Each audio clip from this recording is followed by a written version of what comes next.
Did she say what kind of animal it was that attacked her? So yeah, they're saying it's some type of animal attack. Statistically, there's been more animal attacks, mysterious deaths, people gone missing. In other news, local authorities remain perplexed by the animal attacks. What attacked you in the woods? An animal. What else could it have been?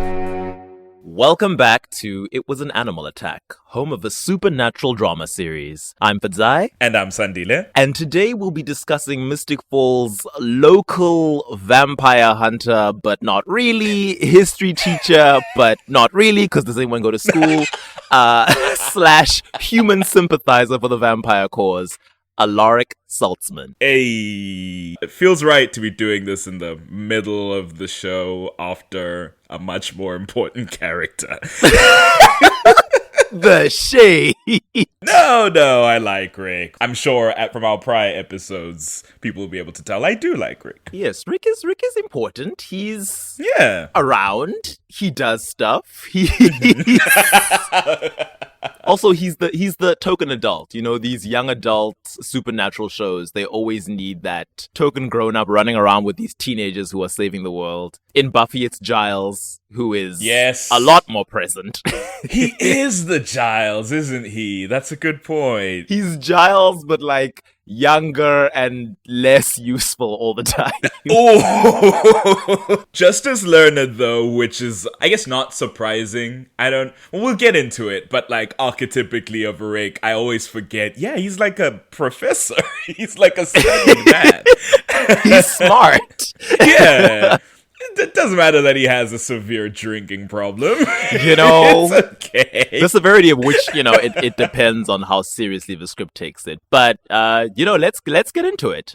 Alaric is introduced in season 1, episode 9. I believe he's supposed to be the mid-season replacement for Kayla Ewell's character, Vicky, who was a main character. It does seem to fit. I mean, there's a lot of other people who are also around quite a lot, like Anna and Pearl, but I would say it's fair. Also, Alaric is based on a book character, unlike Anna and Pearl. Alaric K. Saltzman. Yes, the teacher in the books who... I mean, that'll be a trivia thing for the end. We'll get there. Okay, because I don't know that much about him. I just know he's in there. Alaric shows up as the new history teacher in the wake of Mr. Tanner's death, who is murdered by Damon, by the way, just as a... That's quite our starting point. Just on a side road to prove that he could do it to Stefan, and it's like, damn, all right. Murdered by Damon, who will be a frequent feature in Alaric's life.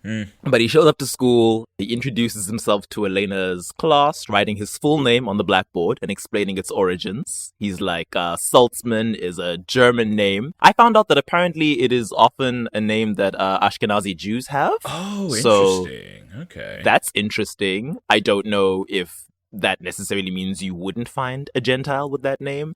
Alaric, I have no idea what Alaric's background is.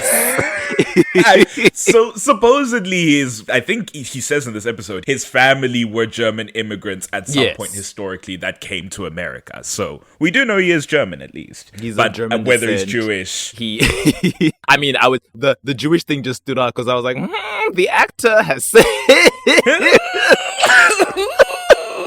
has been accused Matthew Davis of certain things. Yeah. We can save that for the end. But, for our post-mortem.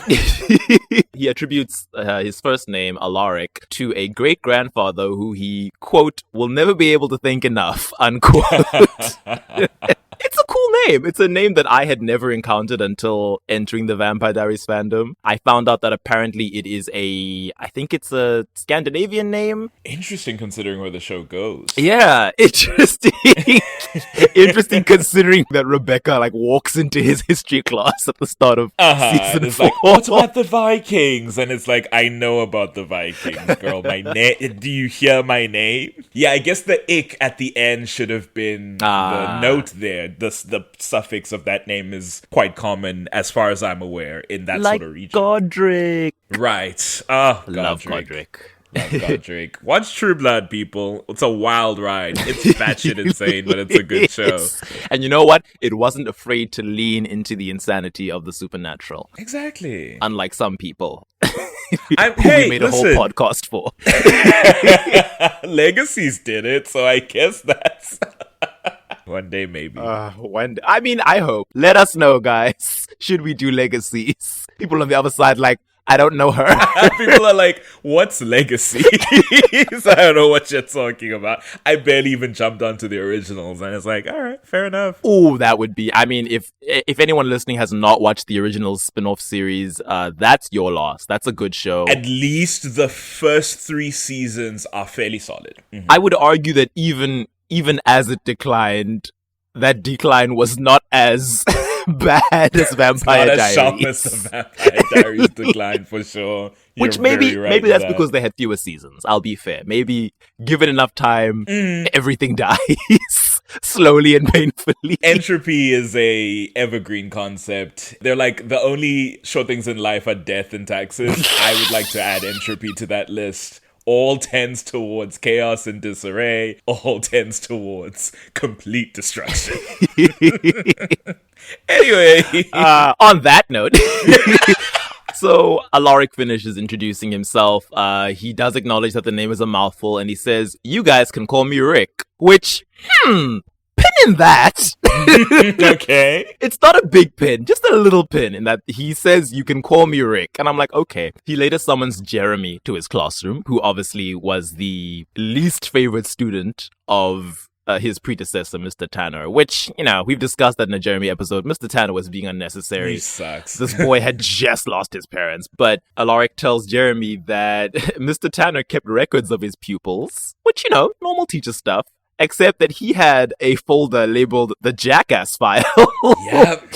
Which Rick says Jeremy is basically the main feature in. He says it's basically an opus to Jeremy.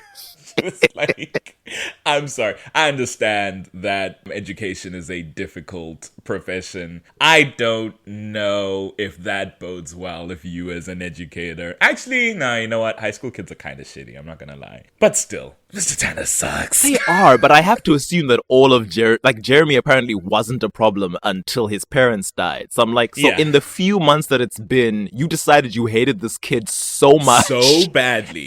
Yeah. It's like all Jeremy shit, the stoner stuff, the Panic at the Disco vibe, the emo attire, all of that was post Wickery Bridge crash. So like, Mr. Tanner really was just wilding out about a grieving kid. Yeah, he was being quite unnecessary. He just needs to relax, maybe make some friends, go to the Mystic Grill. Maybe get laid.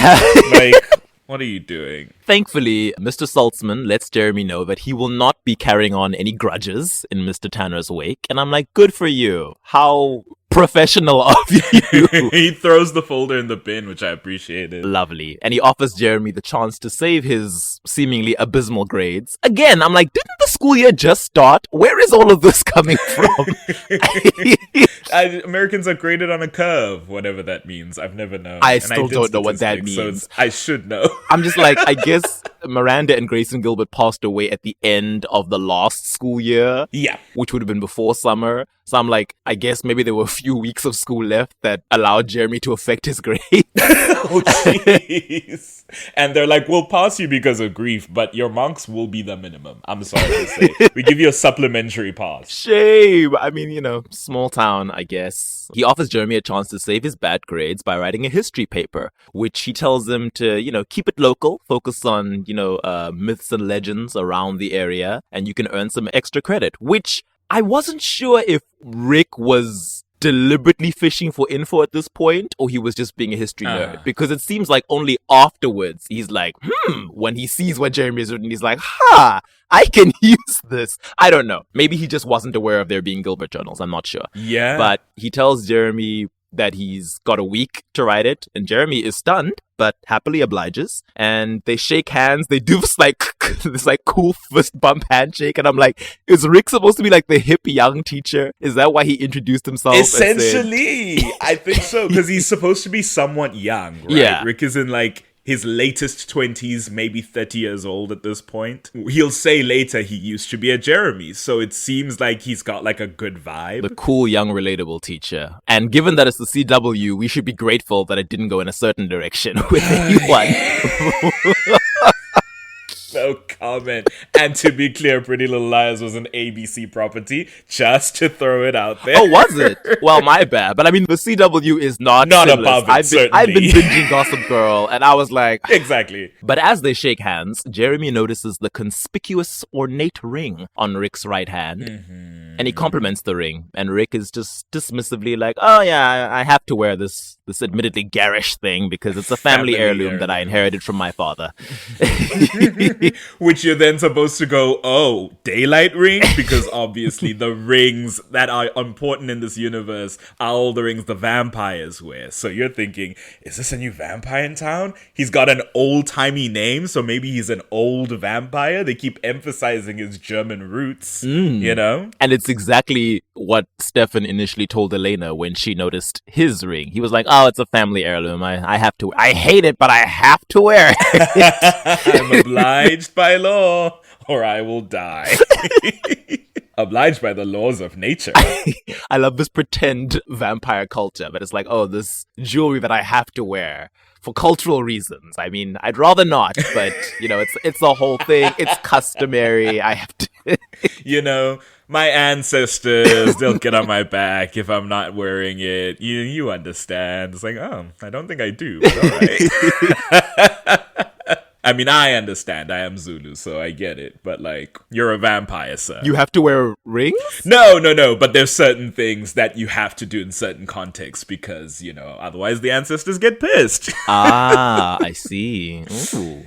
Yeah, so family heirlooms, you know? I was hoping that you had a ring that brought you back to life, but... Imagine. I guess that's too much to hope for. In a later scene at the Mystic Grill, for future reference, sometimes I'll just be referring to it as the bar or the grill. It's the only one in town. You'll all know what I mean. Yeah, fair enough. Jenna is seated with Jeremy, and she spots Alaric at a nearby table. And as she observes him for the first time, she's like, I like a man who can dine alone. It's a quiet strength. Which I was like, well, Jenna, I would never be able to win your heart because I don't feel comfortable doing that kind of stuff.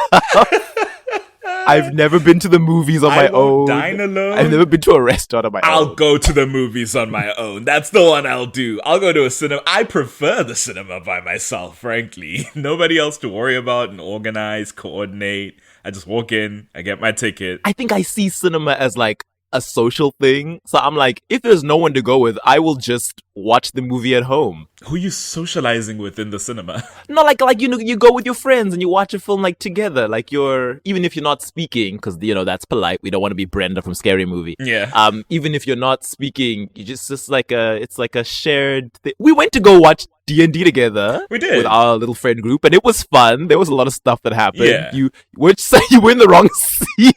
That was the biggest highlight of the day. Yeah, that awkward debacle. See? Now, think how boring that would have been if you were just there alone and there was no one to share with you in that. I think I would have cringed less if none of my friends saw me have to get up and then go across the cinema after a 5-year-old boy was looking at me funny because I was sitting in his dad's seat. I think I would have preferred if it was just me. But aside from that... I don't remember what the boy looked like. I don't either. It was very dark. Knowing you, he probably wasn't 5. He could be anywhere from like 3 to 12. Alright, well... He was certainly too young to have been left by himself in that row, so that's the thing I've taken to heart. But I would go to a cinema to experience the movie on the big screen with the surround audio, which, to be fair, at my age is too loud at this point. But it's like...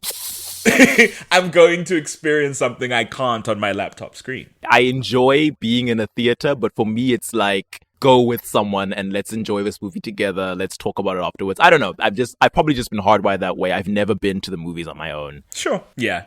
Difference of opinion. Alaric is better than me, and I guess better than you, because you said you wouldn't eat in a restaurant alone either. Certainly not. Certainly not. So go, dude. Grading your papers at the bar. Jeremy notices Jenna's interest in his new teacher, and he states that he thought she was still in her post-breakup funk following Logan Fell's sudden supposed exit from her life. Disappearance to the Maldives. And Jenna assures him that she's sworn off men forever, but she'll still allow herself to admire them from afar, which I'm like, okay, Jenna, that's fair. I've seen people say that many times. You are valid. It's the thing of the 90s, right? I'm swearing off men. I'm going to join a convent. That's where I'm at in my life right now. It's like, okay, Jenna, until the next hot guy comes along. Apparently. But they eventually move on to discussing Jeremy's extra credit report, and Jenna asks if he's picked a topic yet. And Jeremy tells her that he hasn't yet, but it has to be a local history report. So then Jenna advises him to use his father's Gilbert family journals for information, because his father was very into family history and has records dating all the way back to apparently before the founding of the town. The Gilberts came over on the Mayflower, and I'm like, oh, okay. All right. We're Not gonna talk touching about that, but just interesting that, oh, okay. All right. Then Alaric comes over to say hello, and he introduces himself to Jenna, and she thanks him for giving Jeremy another chance. It's sort of this nice juxtaposition to when she spoke to Mr. Tanner, who was like, you know, belittling her as a new legal guardian and telling her how much he hates her child. He's charming, and Jenna's a little coquettish. And then Jeremy suddenly looks like perturbed by this flirtation that's beginning. And I'm like, nah, Jeremy, you just said you'd introduce her when she was clearly checking him out. Don't act shocked. Right. What did you think was going to follow? Jeremy's like, ugh, not in front of me. It's like, I'll set you up, but goddamn, give me some warning. Let me sneak out the bag so I don't have to see it. Maybe he just didn't think that was how adults flirted. But I'm like, dude, Jenna's like 25. Yeah. Come on. She's busy doing her thing. It's gonna look different from your thing, which is just hang around the corner and wait for the girl to see you standing there. Hang around and sulk while the girl is on a date with her actual boyfriend. You know, most people don't employ that strategy of flirtation, I'm sad to say. So Jeremy goes home, and Jenna and Alaric continue speaking, and Alaric asks if she's from town, and Jenna tells him that she is from Mystic Falls, but she left for college. And then Rick is like playfully skeptical and says, what's the real reason you left? So then Jenna's like, fella done me wrong. I love people who can flirt in like a really cheesy way. It's my favorite thing. She explains that it was because of her relationship problems with Logan Fell, who she says has recently ditched her again after she foolishly gave him a second chance. For clarity, Logan is very dead. Jenna just doesn't know he's been killed by a vampire just around the corner, I think an episode ago. So then she asks if Alaric has any sad stories about past relationships, which already I'm like, this is an interesting flirtation tactic. Okay. Not even first date, first encounter conversation. We're in our meet cute and we're like, so what's your baggage? I think she gets a little more than she bargained for, because Alaric tells her that he fell in love and married young, and then his wife died. Yeah. Abrupt stop of the piano, and it's like, oh no. What's that meme? Jazz music stops. Yes. So Jenna is floored, but she's polite. She asks what happened, and Rick tells her that it's a cold case. So, you know, he and the police never found out what happened to his wife. Do you not know the Cold Case TV show? I'm sorry. Is that the theme song? I think so. It's like a woman screaming at the beginning. Yes, I know. She's like, ah! And then it's like, da-da, da-da. I guess it's been a while. I did like that show quite a lot though, but I guess it's been a while since I watched it. I still sometimes catch it on Universal. Okay. At the end of the night, Jeremy sees Jenna arrive home, accompanied by Alaric, and the two adults have been talking and flirting and sharing embarrassing stories from their lives. It's all very cute. And Jenna walks in, and yeah, I guess you're right. I guess the script is trying to make us suspect that Alaric might be a creature of the night, because he hangs awkwardly on the stoop, not crossing the threshold. And Jenna is about to tell him he can come inside, but then she stops herself and she's like, no, I'm not going to invite you in. Although she says it's because I'm going to be around. responsible tonight. Yes. She's like, I'm a responsible parent, not the fun-loving college girl I was last year. I've got a kid in the house, so you're not invited in. And Rick accepts this and says that perhaps they can continue some other time. And after he leaves, What's the problem? No, I was being a little giddy. I thought it was cute. It is very cute. The beginnings, I must say, going through these episodes and the series for this podcast, it's so sweet to see how each relationship begins. Yes. Except that one. Except that one. Like every single other one starts on, well. Except those two. Yeah. Yeah. After he leaves, Jenna speaks to Jeremy, who reveals he's found some of the boxes of his dad's old things. He accuses her of dating his history teacher, which he dryly describes as cruel. And then Jenna quips that she's not dating Rick. Yet. Then she goes upstairs. Ill punk, but keep at it and maybe I will. I love that. Once she's gone, Jeremy discovers the journal of his ancestor, Jonathan Gilbert. The Elder. AKA John Gilbert the Elder. In the final scene of the episode, Jenna is packing the Grayson Gilbert family history boxes. And then she hears the doorbell ring, goes to open the door, and is stunned to see Logan Fell on her porch. Not as stunned as the audience who believed this man was deceased. Fully dead. But she's quite surprised. She's like, I thought you ghosted me. And we're like, are you a ghost? Like, where did you... No, 2 seasons too early for that. A little bit early. We haven't gotten there. But it's clear to the viewers, and unbeknownst to Jenna, that Logan is a newly turned vampire. And as the episode ends, he asks Jenna if she's going to invite him in. In the next episode, Logan is still on Jenna's doorstep. He apologizes for his absence and lies that he had to leave town for a while. Jenna icily tells him that she received his goodbye email, so she knows this already. Ooh. And then Logan expresses surprise that she got an email from him. He's not aware of the MFG and their propensity to fake correspondence when they kill somebody. Jenna is bemused and asks if he didn't send her an email, and Logan, beginning to piece together that his absence has already been covered up, promises to explain everything to Jenna, but insists that she invite him in first. Jenna is adamant that she will not invite him in. Mm-hmm. And Logan pushes, he's coy, and he's like, oh, Jenna, you're always...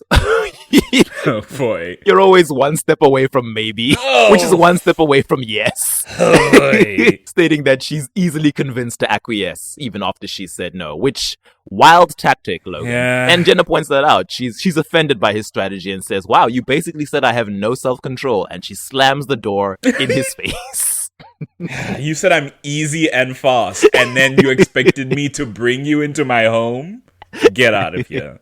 Loser. Logan is frustrated. He spots Jenna's neighbor, some nameless older man, taking out his trash for the night and considers feeding on him. He greets the man, but the man doesn't seem interested in talking and goes back to his home before Logan can get to him. I assume Logan hasn't worked out vamp speed yet. He seems fresh out the grave. Fortunately for Logan, and unfortunately for herself, a night jogger played by Melissa McCall from Teen Wolf. Miss Ponzio herself walks into the scene from Beacon Hills. She jogged across the American continent. She did. She jogged from California all the way to Virginia. She recognizes Logan as a local celebrity because he is like the news guy. And after he charms her to disarm her, he bites her and drains her to death. I was going to call him the Anderson Cooper, but he's not gay. Who's like a straight, likable American news anchor? Do they have no such thing? Okay. That's a fair point. To any American news anchors listening, I am joking. I'm sure some of you Do we have to worry about the news anchor demographic in our listenership? I don't think I can do that. You know what? I went to Comic-Con recently, like a month ago, and I realized that nerds are all sorts of people. Like, TV will still convince you like it's the 80s and nerds are all these geeky people who play D&D and have asthma. But, you know, I was seeing glamorous people, himbos, I was seeing goths, I was seeing people from all walks of life. Yeah, a lot of himbos were the nerds with asthma who then, like, because they locked in and got into, like, a 5-year workout regimen are now the himbos. I mean, so, you know, maybe some of them are news anchormen. Who knows? The next morning, Jeremy reads through Jonathan Gilbert's journal and discovers his ancestors' quote-unquote crazed writings about the supernatural terrors of the night. That evening, Mystic Falls High is having its career night, Why they're having it at night instead of during the day? I don't know. Maybe it's a school day and they were like, we don't want to mess with the flow. Just for vibes. They could have had it on the weekend in like the afternoon, but I guess their schedule is full of all those parades they're constantly having to glorify themselves. So who's got time for a career fair except for at 7 p.m.? But Logan Fell shows up at the career night. Elena, who is at the career night with Jenna, is chagrined to see Logan walking around. She tells Stefan, who is immediately unnerved because, unlike Elena, he knows that Logan was killed by Damon the night that Vicky completed her transition. Logan comes over to talk to Jenna. Stefan gives Elena a pointed look and tells her to take Jenna away while he talks to Logan. And Elena, sensing that something serious is going on, obliges. Elena questions Jenna about her earlier encounter with Logan at their house. Jenna mentions that Logan seemed kind of manic and twitchy, and he kept trying to get her to invite him in. Realizing that Logan was trying to get past the threshold barrier of their house, and that must mean he's a vampire, Elena warns Jenna to never speak to him again. And then Alaric comes over to them. I find it funny that he chose that moment to materialize. It's like, Alaric, where have you been in the story until now? Just at school. It's like, I have a 9 to 5. I don't know if you don't know. Everybody seems to be floating around in this town whenever they want. I have a job to get to. He and Jenna resume their flirtation, and Elena excuses herself. I don't think it's because she's disgusted like Jeremy was. She's like, I have to go find my boyfriend and find out what's going on with Logan. Yeah, she's like, I'll give you all to your space, whatever's going on here. Jeremy and Tyler have another fight, but Alaric is there to break them up. To intervene as a masculine influence. This is the event that we discussed in the Tyler episode. Go listen to that if y'all haven't heard it yet. But this is when Alaric and Mayor Richard Lockwood break up the two boys. Richard leads them away, and Alaric is like, where are you going? And he's like, I'm just gonna go make them shake hands. You know, men should end the fight by shaking hands. And I'm like, that's not a thing. You just made that up, Richard. I've never heard that. You just invented that, sir. Where are you going? Why do you have like 2 baseball bats in your other hand that you're trying to conceal from me? What are you up to? Alaric is clearly not convinced. You know, don't bullshit a bullshitter, as they say. We'll later learn that he's had his tangos with violence. In fact, I think it's in this episode that we see the first flash of it, because he arrives outside at the back of a school just in time to see the mayor like trying to force these 2 teenage boys to fight each other. To the finish? Question mark? Because he's like, get this out of your systems. And I'm like, are they meant to beat each other until someone loses consciousness? Someone's in the hospital. What do you want, buddy? I'm like, okay, it's nice that you want them to end their feud, but not like this. Rich blue blood ass. I just can't stand that, man. But Alaric is a good teacher, and he saves them. Mayor Lockwood postures and tries to intimidate Alaric. You know, he's all like, I could have your job like this, snapping his fingers. But Alaric stands his ground and refuses to leave without knowing that Jeremy and Tyler are okay. And when Mr. Lockwood threatens him, Alaric says, oh, you can take my job. And he threatens him with violence as well. And he's like, it'll be you and me in this parking lot, hashing things out. And I'm like, Alaric? Sir? All right. Is that what you do? You get fired and then you beat up your superior?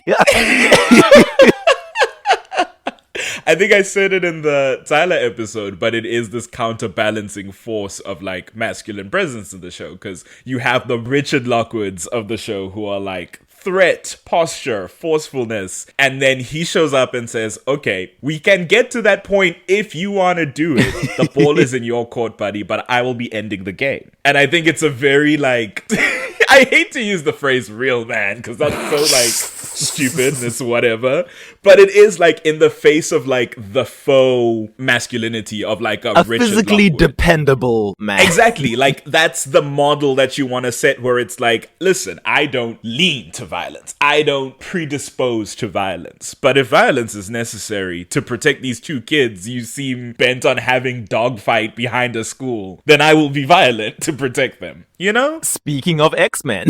Or I guess the comic book superhero genre as a whole.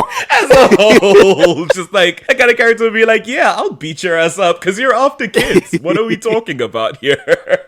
It is a good showing for Rick, and it cements him as like, this is like a dude in the show that the young dudes of the show can kind of gravitate towards in that respect, and certainly Jeremy does going forward. Yeah. So I do appreciate that he's showing us he's not afraid to throw hands, as the kids say. And once the Lockwoods leave, Jeremy smiles and is clearly impressed by his new teacher. Alaric asks him if he's all right, and I'm like, oh, the seed has been planted. the teacher who stepped up. Right. An ethic of care. It's good. However, However, that seed, I am surprised to say, will be left unwatered for quite a while. for a good long while. I thought it was being watered the entire time. No. It's a background water. It's ambient moisture. You just kind of take it on good faith, I guess. As bad luck would have it, Logan happens to find Caroline in the parking lot and in need of a lift home. From a distance, Matt Donovan sees her getting into Logan's car. They know each other, so it's not weird. He's like, I used to babysit you, Caroline, because apparently everyone in this show who is like 5 or 6 years older than the main cast has babysat them. Which is unfortunate because the minute Caroline is in his car, he knocks her out and drives off with her. Which unfortunately Matt doesn't see that part because he's already gone inside. But in the school hallway, when Elena, who's with Stefan, asks Matt if he has seen Logan Fell, Matt's like, oh yeah, he just drove off with Caroline. And then Stefan's like, oh snap. Stefan and Damon intercept the car. Stefan opens the driver's seat door, pulls Logan from the vehicle, flings him into the road, and Logan gets to his feet as Damon shoots him several times with presumably wooden bullets. Logan's like, oh, I don't know who turned me, Damon. I genuinely don't know, but I know another way to get into the tomb. And then Damon's like, okay, fine, I'll let you go, but like pretend to take me down as the sheriff and her deputies arrive. Alaric shows up again. Yeah. He confronts Logan outside. I'm not sure where Logan is. Did he go back to the school or is he outside his weird family warehouse? He goes around somewhere. It might be the warehouse. I just know it's in a dark like alleyway or in a dark car park where Rick confronts him. Rick is still being pretty menacing. I guess the audience is still supposed to be wondering whether he too is a vampire. He introduces himself as a friend of Jenna's, although he does acknowledge that he is there of his own volition and Jenna doesn't know that he's here. Logan immediately realizes that Rick is here in a display of protectiveness because he's interested in Jenna. They have a 2-minute rivalry. He's like, oh, it's the guy who's after my ex. It's like, what does that even mean? What ownership do you think you're costing here, buddy? God, men piss me off. But this will be a recurring thing with Alaric and Jenna's exes. Yeah, but we'll true. get to it. Rick is calm, but there's like an edge to his body language. Like he's poised to strike, and you can see he's like there's like tension. It's like he seems like he's resigned himself to doing something, but he's sort of like fighting back nerves. Logan doesn't seem to notice this. He's just like unimpressed with the fact that Rick hasn't punched him yet, and he's like, aren't you gonna like start a fight? Rick is probably thinking, what is with the men in this town? Why does everyone just trying to fight for no reason? It's 9 p.m. on a school night. And like tomorrow I have to go back to my job. Why do you all want me to fight everyone? He's probably not realizing they all see his face and they're like, you look like a guy who's fought. Also, I guess he's the 6'2" man. Yeah. Like, he's rugged. That's the thing too about, you always hear that thing about if you want to assert dominance in like prison or like a schoolyard, I guess, which alarming comparison, but that's kind of what they're doing there. School can feel like That's prison. what those institutions are about. Exactly. It's like go in and you knock out the biggest guy you can find. So it's like you see a large man and you assume violence of them, and then you meet them at that level and it's like, maybe he's a poet. I don't know. Maybe he collects squishmallows. Like you assume so much of this guy you don't know. We love a gentle giant. You know? However, Rick says he's not a violent person by design. Logan, who is confident in his new vampire abilities, tell Rick that, well, then he's stupid for picking a fight with him, and he turns away. And as he does, he gets the telltale vampire bloodshot eyes with veins rippling underneath them. It's clear that he's about to feed or fight, or both. But behind him, Alaric suddenly unsheaths a wooden stake from his sleeve. Mm-hmm. And as Logan turns around, fangs bared, and springs at him, Rick immediately stakes him in the heart and kills him. And it's like, Alaric, the vampire slayer. He's not Dracula, he's Van Helsing. That German origin shit is like, yeah, he's a hunter. Although I think Van Helsing was Dutch. Fair enough. Yeah. Yeah. Hey, Van enough. would be Dutch. In German, I think it's Von. Fun. Yeah. Mm-hmm. Fun. Yeah. I like to call Serena van der Woodsen Serena van der Woodsen. Van der Woodsen. Van der Woodsen. That's the only way I say it. Every time I hear Van der Woodsen, I'm like, that's incorrect. I'm sorry to tell you. It's Van der Woodsen. And she's from Constantia. Oh, no. And my auntie works with her. So The next morning, Alaric narrates about killing Logan. Is he writing in a diary too? Because he's at his computer. I don't know whether it's just a voiceover. Like, I guess, wow, people were really diarizing at this point in the show. A lot of diaries. Everybody had a diary. And it's interesting that, I mean, and you're going to get into it, but that, like, he's very new to this. When his vibe and, like, all the stuff we've been learning about him, if he's not a vampire, it would suggest he comes from a long line of vampire hunters, the same way these vampires are, like, these old vampires. So it's like a Van Helsing or a Belmont, you know, Castlevania, like someone who is born to the trade or has rediscovered the trade of their family line. Yeah. But no, he's just a dude. He's just a guy. It's strange. And you can tell in the little mental voiceover, he's talking about the terror that he felt as he stared into Logan's eyes and drove a stake through his heart. He's very much acknowledging that this was his first kill. He's like, I finally found one. After years of study and searching, I found a vampire. Yeah. I was right about Mystic Falls. There's an evil in this place. And I'm like, oh, you don't know the half of it. You've yet to discover it and potentially befriend it. So, you know. Speaking of evil, he looks down at a picture of his wife, Isabel. I can't even defend her. I'm sorry. We cannot. We get a flashback to Alaric kissing Isabel, his wife, awake in bed. She's still sleepy, and she laughingly says that she hates morning people, which, foreshadowing. Mm-hmm.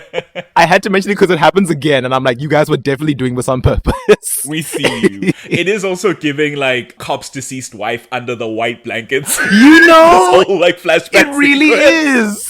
Which I think is an interesting subversion when she comes back. I thought that was fun. Not to take it back to a place of X-Men, but Logan has a similar thing in The Wolverine with Jean's ghost haunting him. Oh, yes, with Famke Janssen randomly showing up in that movie. I was like, listen, I'm right. glad to see Famke. Love her. Always love to Wish see there had her. been more X-Men movies so that I could have seen her more as Jean Grey. At school, Jeremy comes across Alaric in the parking lot. Alaric is rummaging through his car trying to find his quote-unquote family ring. And he eventually locates it and asks Jeremy how his history report is coming along. And Jeremy tells him it's going well. He's chosen to write about Civil War era Mystic Falls, because of course he has. The Gilbert's history as one of the founding families of the town means that, you know, he's got a lot to say. And he mentions that he's got a lot of historic journals from the Gilbert ancestors.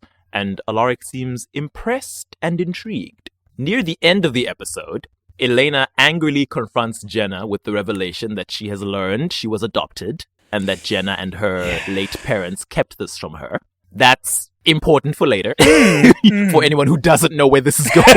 If you're somehow listening to this without having ever seen Vampire Diaries, I don't know who you'd be, but But it's important. Hold that in your mind. In the final scene, Alaric sits at the bar, the Mystic Grill, as Damon arrives and orders a bourbon. He sees Damon and flashes back to the last time he saw his wife. He came home to find Damon Salvatore in their house, in their bedroom, holding Isabel's limp body in his arms and feeding off of her. Yeah. Not much else to take away from that scene, from seeing that as someone who has no idea the supernatural exists, right? Yeah. Like, how else are you supposed to understand what's happening there? To be fair to Alaric Saltzman. The next episode, Jeremy gets his history report back from Alaric and is pleasantly surprised to see that he's gotten an A. And I'm like, oh, shame. He's like, are you sure this is mine? I'm not used to this shit. This is an unfamiliar feeling. Alaric commends him on his essay, calling it well thought out, well structured, and well researched. But he asks if Jeremy really believes there are vampires in the town. And Jeremy assures him that no, he doesn't. But he notes that this town has more mysterious deaths and random animal attacks, roll credits, than anywhere else in the state of Virginia. It's like, that says something, I would think. And we're a really quiet town, so it's not even like, you know, what they always blame, the rogue criminal elements. It's like, you know, where? Because it does come up in season 4 when Damon takes emotionless Elena, or rather no humanity Elena, to New York. He's like, you can kill people in this city willy-nilly and nobody's going to notice that anything is weird because this is like one of the biggest, most New York. densely populated places on Earth. People drop like flies because it's so many people. So many people fall through the cracks, which is why I'm saying Damon in the 1800s, the late 1800s, I'm telling you, was eating a lot of marginalized people. No. I know it's true. I don't care if they don't Well, talk about a lot of marginalized women, I guess, because the show does this weird thing where Damon seems to prefer feeding on women. And it's not just him, it's also like Klaus sometimes. And I'm like, why is it being made into a sexual thing when these are already victims? It's a larger thing genre-wise where it's like usually it's women because a particular archetype of vampire fiction where it's like the dark desire, the allure, women being drawn to the dark side. But it's like in this story, that's not the mechanism through which vampires work. In this one, vampires are predators and monsters. It's more bestial, less an invitation, more a predation, right? More someone on the hunt and chasing after you kind of vibe. That's the vampires we have here. But then they keep the situation where it's like vampires typically stalk women, and so now it's just, or at least male vampires typically stalk women. Yes, so now it's just weird and gross. Now it's not like Dracula like extending a hand from the shadows and welcoming you into a world you've never seen before. Now it's just a strange man follows you home after the bar and eats you in an alley, and it's like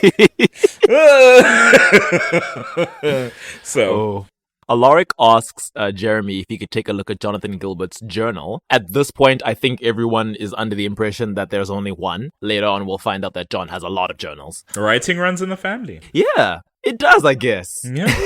It's crazy. She became a doctor. It's okay. She's saving lives. Jeremy cited Jonathan Gilbert's journal as a source for his essay, which I was like, oh, I didn't. Can you do that? Can you just cite unpublished journals as a source for academic? Non-peer-reviewed manuscripts? It's like, oh, okay. I don't fully know. Listen, I did like very brief and again, science-based like topics, like that's the sort of thing we worked with. I was never in a capacity where I'd have to cite something that was just written by some guy at home. I guess I would think in literature they're less like strict about like what are the citations because it's storytelling. Oh, but it's not literature. It's history. It's a historical account, and I'm like, I guess in Mystic Falls where they worship the founding families, they're like, nobody needs to verify this. They were all right. The publication stamp is the Gilbert surname on the front of the book. Right. Yeah, the Gilberts were always true and correct and never biased. Not in 1864 Civil War country. Oof. But Alaric asks for it, and he claims his interest is because of the journal's historic value as a first-hand account of the Civil War. He makes a joke, but I'm like, this is your student, Rick. He makes a joke, but it's like porn for a history teacher. And I'm like, cool older dude, right? We can make these sorts of jokes, right, Jeremy? It's like, But anyway, Jeremy allows Alaric to borrow the book, but warns him that the contents of Jonathan Gilbert's writing are even more far-fetched than his history report. That evening, things are still strained at the Gilbert household. Jenna tells Elena that she is going to the school's 1950s dance because Rick invited her to help chaperone, which we'll later learn that apparently doesn't count as a technical date. Yeah, sure, we're on the clock. That's fair. A lot of people would use that as an excuse. I do like the sense of, it wasn't a date, now take me on a real date, you know? Yeah. It shows interest. Other shows would be like, oh, the adults in a teen-focused show were chaperoning something. That counts as their date. Yeah, because we don't really care about the adults in the show. They're really just background characters or means to ends. It's like, no, these are central characters, these two. Give them the time they deserve. Elena brings up the topic of her biological parentage again, and Jenna explains that she kept the truth from her because her parents had always planned to explain themselves, and she never dreamed she would have that responsibility, which, fair. When Elena asks for the truth, Jenna tells her what she can about the circumstances around which her parents came to adopt her, and she tells Elena the only thing that any of them knew about Elena's birth mother was her name, Isabel. At this point, we do not yet associate that name with any other character in this universe. So that night, At the decade dance, Alaric spots Damon as he arrives with Stefan and Elena. Tenses, and it's like, whoa, this man is traumatized. But he relaxes when Jenna appears and starts talking to him. She tells him that she's relieved to be seeing such a change in Jeremy's behavior at long last. And, Rick resonates with Jeremy's trauma of losing someone he loves so suddenly. He's like, which it's a bit strange because it's like, yeah, Miranda was Jenna's sister, so she understands. But Rick's like, let me mansplain to you what happens when you lose someone, Jenna. Us men, I understand that you don't expect us to be emotional, but like, let me give you a view into the male mind. Right. I just found it funny. Like, it's not that deep, but he's like, yeah, when you lose someone like that, the trauma changes you. And I'm like, yeah, no dude, shit. She lost her older sister like 4 months ago. And her brother-in-law. I think she understands. The two get to speaking about Alaric's wife, who is obviously who he was hinting at, and he tells Jenna that he hopes to find answers someday while he glances across the room at Damon. Yeah. Later on, Alaric approaches Damon and introduces himself as the new history teacher, a position, once again, he only has because Damon murdered his predecessor. It's almost defense against the dark arts. Like... Damon even calls it the cursed teaching position. And I'm like, all right, you cursed it. Okay, man. All right. All the writers in this show are absolute nerds. Alaric tries to feign small talk as a means of gleaning information. And Damon tells him that he's Stefan's older brother and legal guardian, that the two of them are from Mystic Falls but have moved around a lot, and that family drama is to blame for Stefan's poor school attendance. And I'm like, oh wow, people actually notice that Stefan doesn't go to school all the time. Amazing. Yeah, it's really weird that he keeps popping in and out like he's allowed to do that. Rick is still trying to be like, oh, I'm just a mild-mannered dude making small talk, asking questions. Where are you from? What do you do for a living? How old are you? What's your surname? Have you ever committed murder? What's your social security number? Do you like long walks on the beach? What's your first pet? He pries a little too enthusiastically, and then Damon becomes somewhat suspicious. So Alaric plays it off as, oh my, I'm so nosy. Pardon me. And he apologizes. History teachers. We like looking for information to an annoying point. And I'm just like, no, dude. When you're trying to investigate, you gotta play cool. Or at least you have to know your target. Damon is a suspicious person. He's so fresh to this. It's bizarre considering how he's viewed later on in the show when it comes to like being this vampire hunter person. I mean, maybe he learns in retrospect by hanging out with them a lot. Yeah. But he has the weapons, but not necessarily the know-how, not the experience. Right, but it's like he makes the weapons is the thing. Maybe I should be saying I'm impressed that like he very quickly asserts himself into that space where it's like, yeah, Alaric's the guy you go to when you need like anti-vampire weapons, when you need somebody who's gonna tell you how do you get in with a vampire and how do you get like the jump on them. And it's like, yeah, about a year ago, he absolutely was not that guy. He was just a guy trying his best. I guess, by that point, he's had access to all the Gilbert journals. His porn, as he would say. So he leveled up using Jeremy's old diaries. One magical item. Speaking of Gilbert journals, Anna, my queen, shows up Icon. At the dance, uninvited. She's still being very pushy and flirting with Jeremy. At this point, it's still an act. She's not genuinely interested in him yet. She's like, hey, could I take a look at that journal of your ancestors that you had? That journal that had all the vampire stuff that you said is totally not real, but that I just thought was like, interesting in like a nerdy kind of way. And then Jeremy's like, oh no, I already lent that to my teacher, Mr. Saltzman. And Anna's like, wait, what? Why would you do that? You can't just give that to anybody, Jeremy. Meanwhile, Noah, Anna's little minion, goes after Elena. After he is staked and killed, Elena and the Salvatores glimpse someone lurking outside the cafeteria. Damon goes off to investigate and finds Alaric hurriedly walking away. And I'm like, Alaric, no! Where do you think you were when going? When you get caught snooping, you don't like rush away and look like someone who's been caught in the act. You pretend like, oh, I was just wandering around. Maybe, pretend you have your earphones in, singing a song. Be like, oh, the door slammed behind me. I got so lost. You're a new teacher. It's believable. Like, I was looking for the bathroom. I'm still learning the hallways. The bathroom's the obvious one. No, just be like, I was looking for the bathroom, tried to go to one of the nearby ones, but there was some, teenagers kerfuffling in there.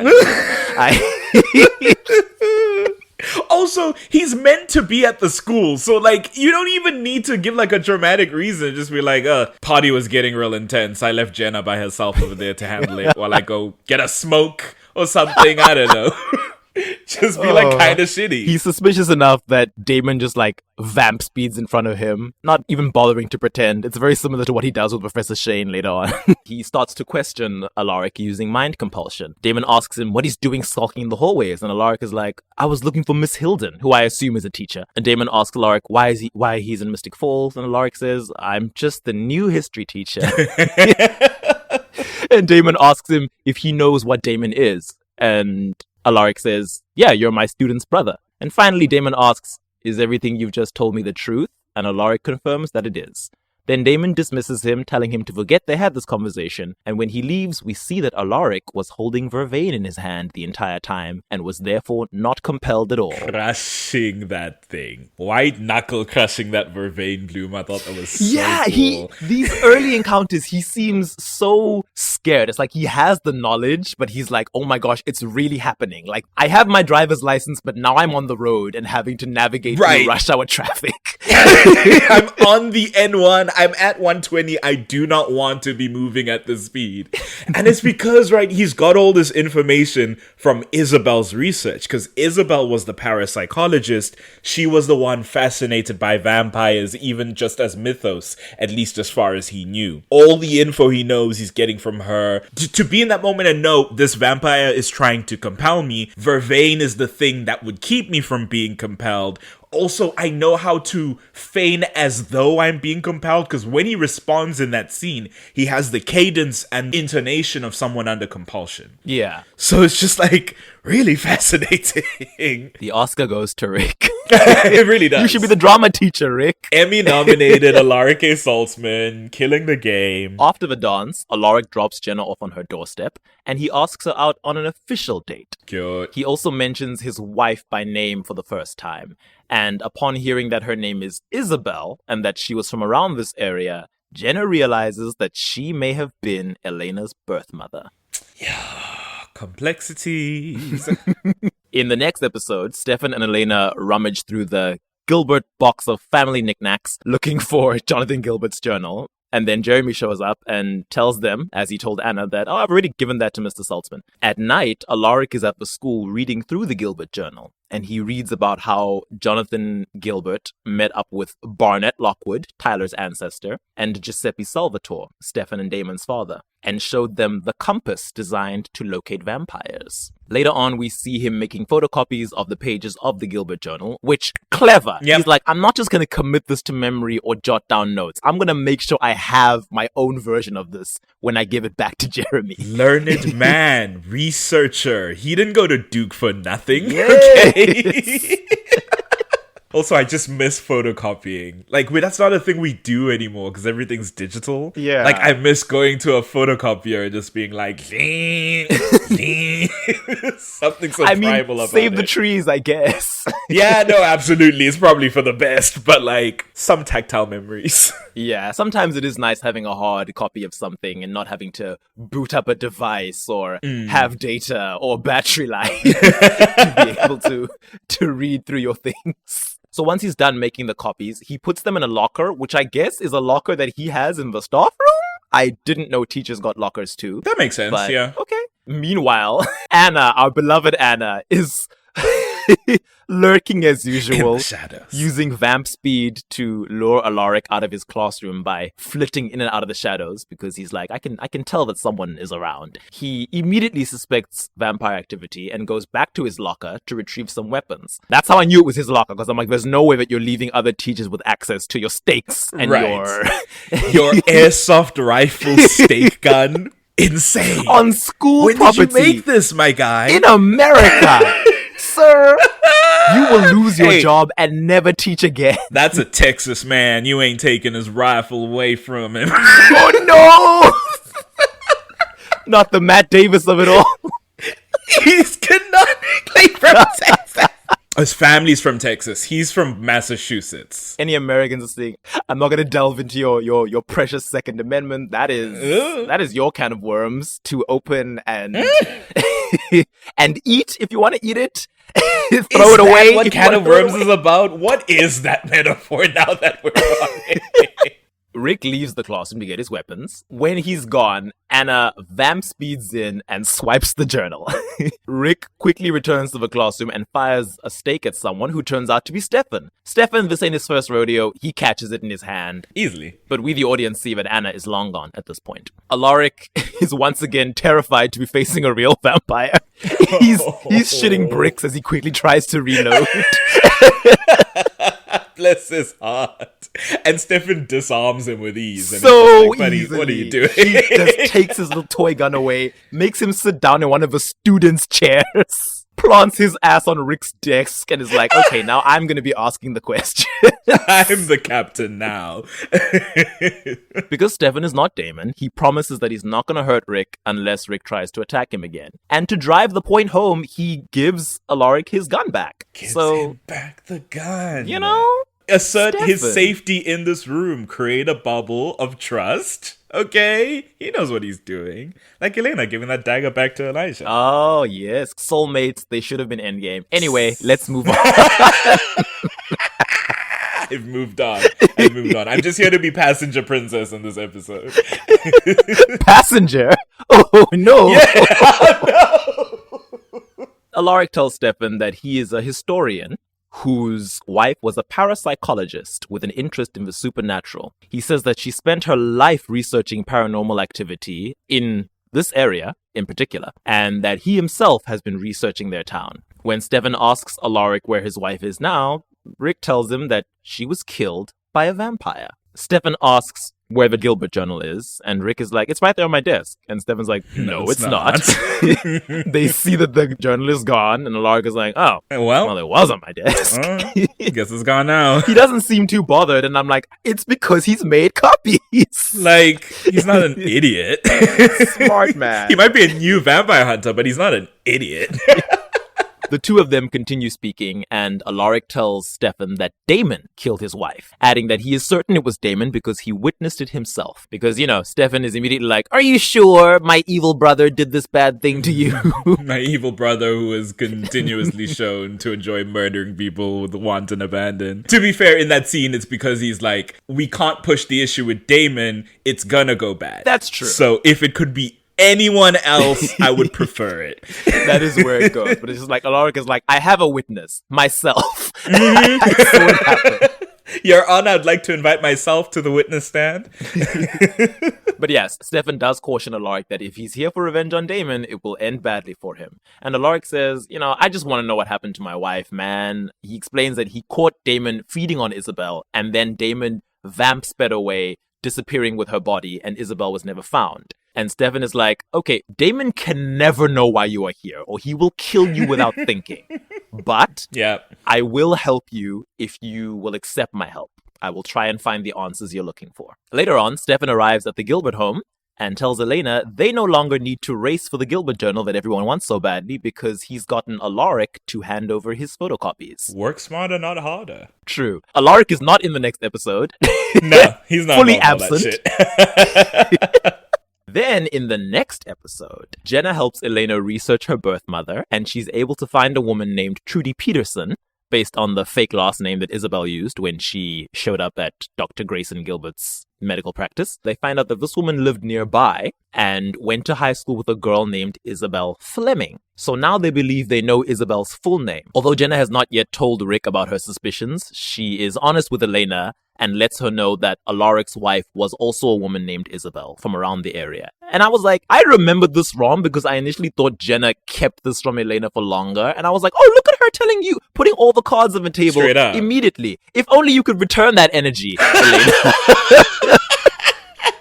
Listen, she had just messed up in a royal way, even though we acknowledge it wasn't her mess up. It wasn't her secret to tell, but she was like, I'm trying to regain this trust because we had a good thing going. Like, okay, I'm dating the hot teacher, but also you are my ward first and foremost. You're my priority. Yeah, I just like that she was like, I don't even know for a fact that these two people are the same person, but I'm just going to let you know that I have a suspicion. Just in case. Just letting you know now. You will not catch me in another film. And not only that, I'm going to go follow that up, actually. We're going to tag team this shit. You can go talk to Trudy, whatever, and I'm going to figure out what's going on with this Isabel. This is the first time that Elena hears that Alaric is a widower and that her birth mother may therefore already be dead. Elena passes this information on to Stefan, and Stefan is of course aware that Damon fed on and possibly killed Alaric's wife. So he's like, I hope this ain't true. But he doesn't tell Elena. All he tells her is that Alaric has told him some things about his wife's death back when they spoke at the school. Doesn't bother to tell her what those things are, but I guess when you have a trusting relationship. He's like, listen, let me go talk to him, see what I can find. And if I can confirm, then let me tell you, damn girl, my monster of a brother has done some shit. So he did it again. Sorry. Oops. Returning to the Salvatore house, Stefan tries to probe Damon for details about his encounter with Isabel a few years back. Damon is unsurprisingly nonchalant. He doesn't really remember, but he doesn't deny that, if such a person exists, he killed her. Yeah, probably.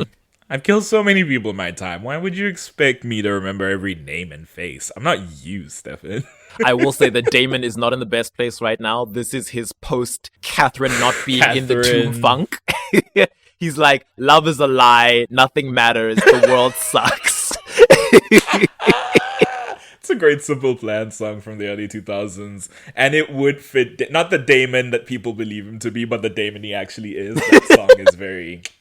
very appropriate for him. Later on in the day, Jenna and Alaric are talking about how he's being auctioned off at the town bachelor raffle. It's a fundraiser thing. At first I thought, oh wow, at least you guys do charity work, like all these blue bloods putting their heads together. No, they're raising funds for their own town parade. Their little rich society parade, again, celebrating their Confederate heroes. It's like, let's get the taxpayers' money involved in this shit.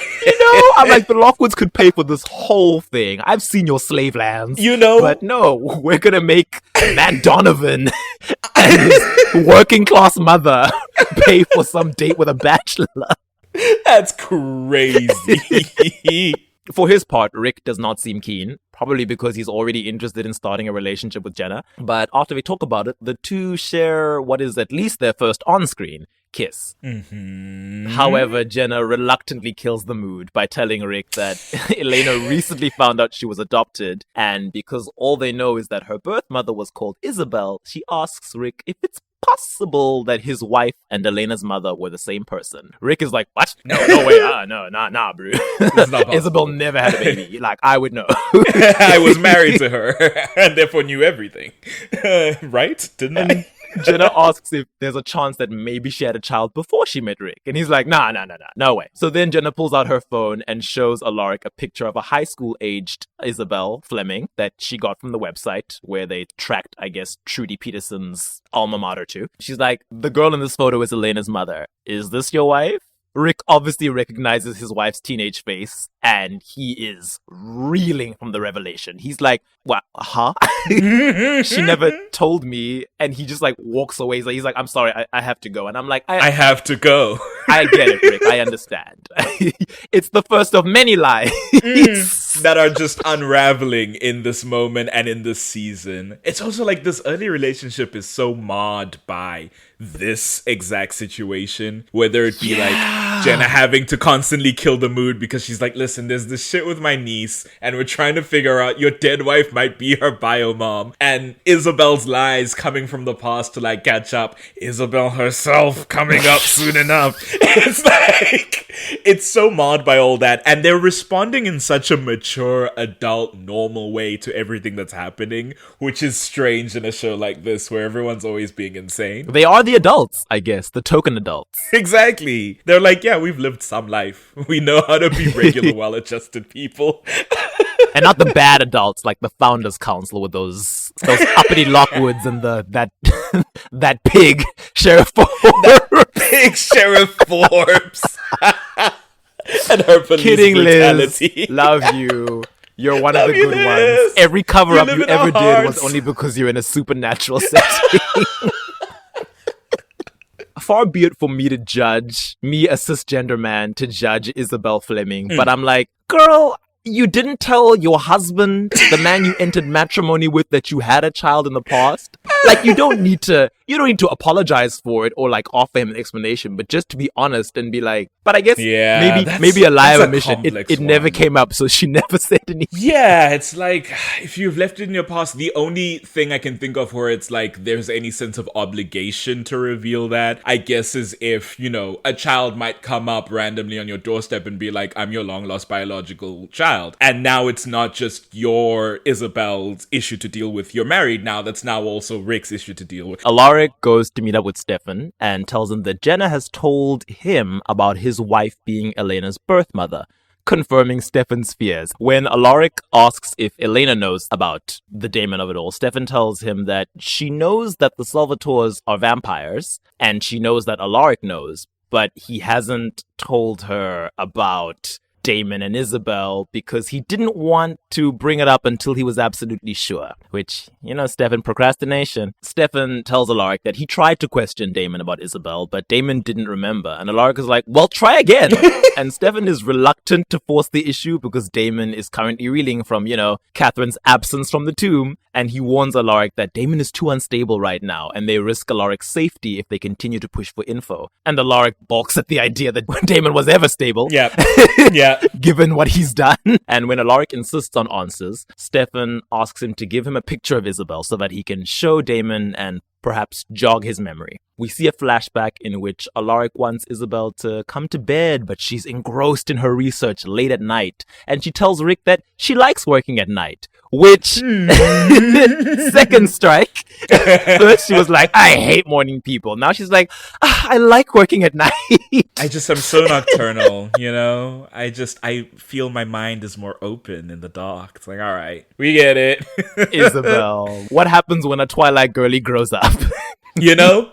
Twilight girlies in her early 30s and having to contend with reality and marriage. It's like, maybe I'm unfulfilled. Shame. Rick is in the scene. You see that Rick is clearly feeling neglected due to her focus on her work, and he asks her to tell him what she's busy with. And Isabel relents and explains that she's been researching Mystic Falls and all the mysterious deaths and, quote, animal attacks and bodies drained of blood, and that it must be vampires. And Alaric doesn't take her seriously. Because that's an insane thing to say. He doesn't take her seriously, but he is like, it's cute that you're so passionate about all these far-fetched things that you believe in. So passionate, in fact, that you're making a career out of it. And he quips that she's like Agent Mulder from the TV show The X-Files, except hotter and a girl. And a girl. And I was interested that he says hotter first. And yes! says and That a girl. word order was interesting to me as well. I was like, Not that they would ever have this man be even remotely queer, but I was like, bye, Rick? Interesting. You know, that was what I wanted when I said he could be the drama teacher, but alas. Fair. Hey, listen, you could be a drama teacher and straight. Ask Will Schuster. Wait, no, he wasn't a drama teacher. He was a just Spanish lead. teacher and the show choir He was a instructor. Spanish teacher.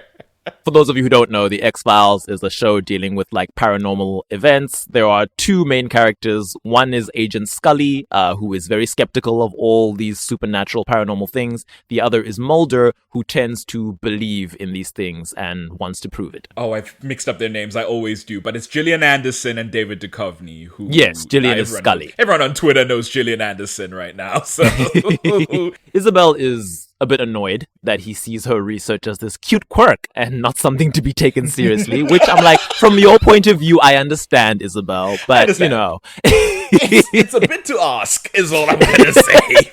For some regular dude from Boston, Mass. It's like... She seems like she feels a bit patronized, but she insists that someday she will prove that what she believes is true.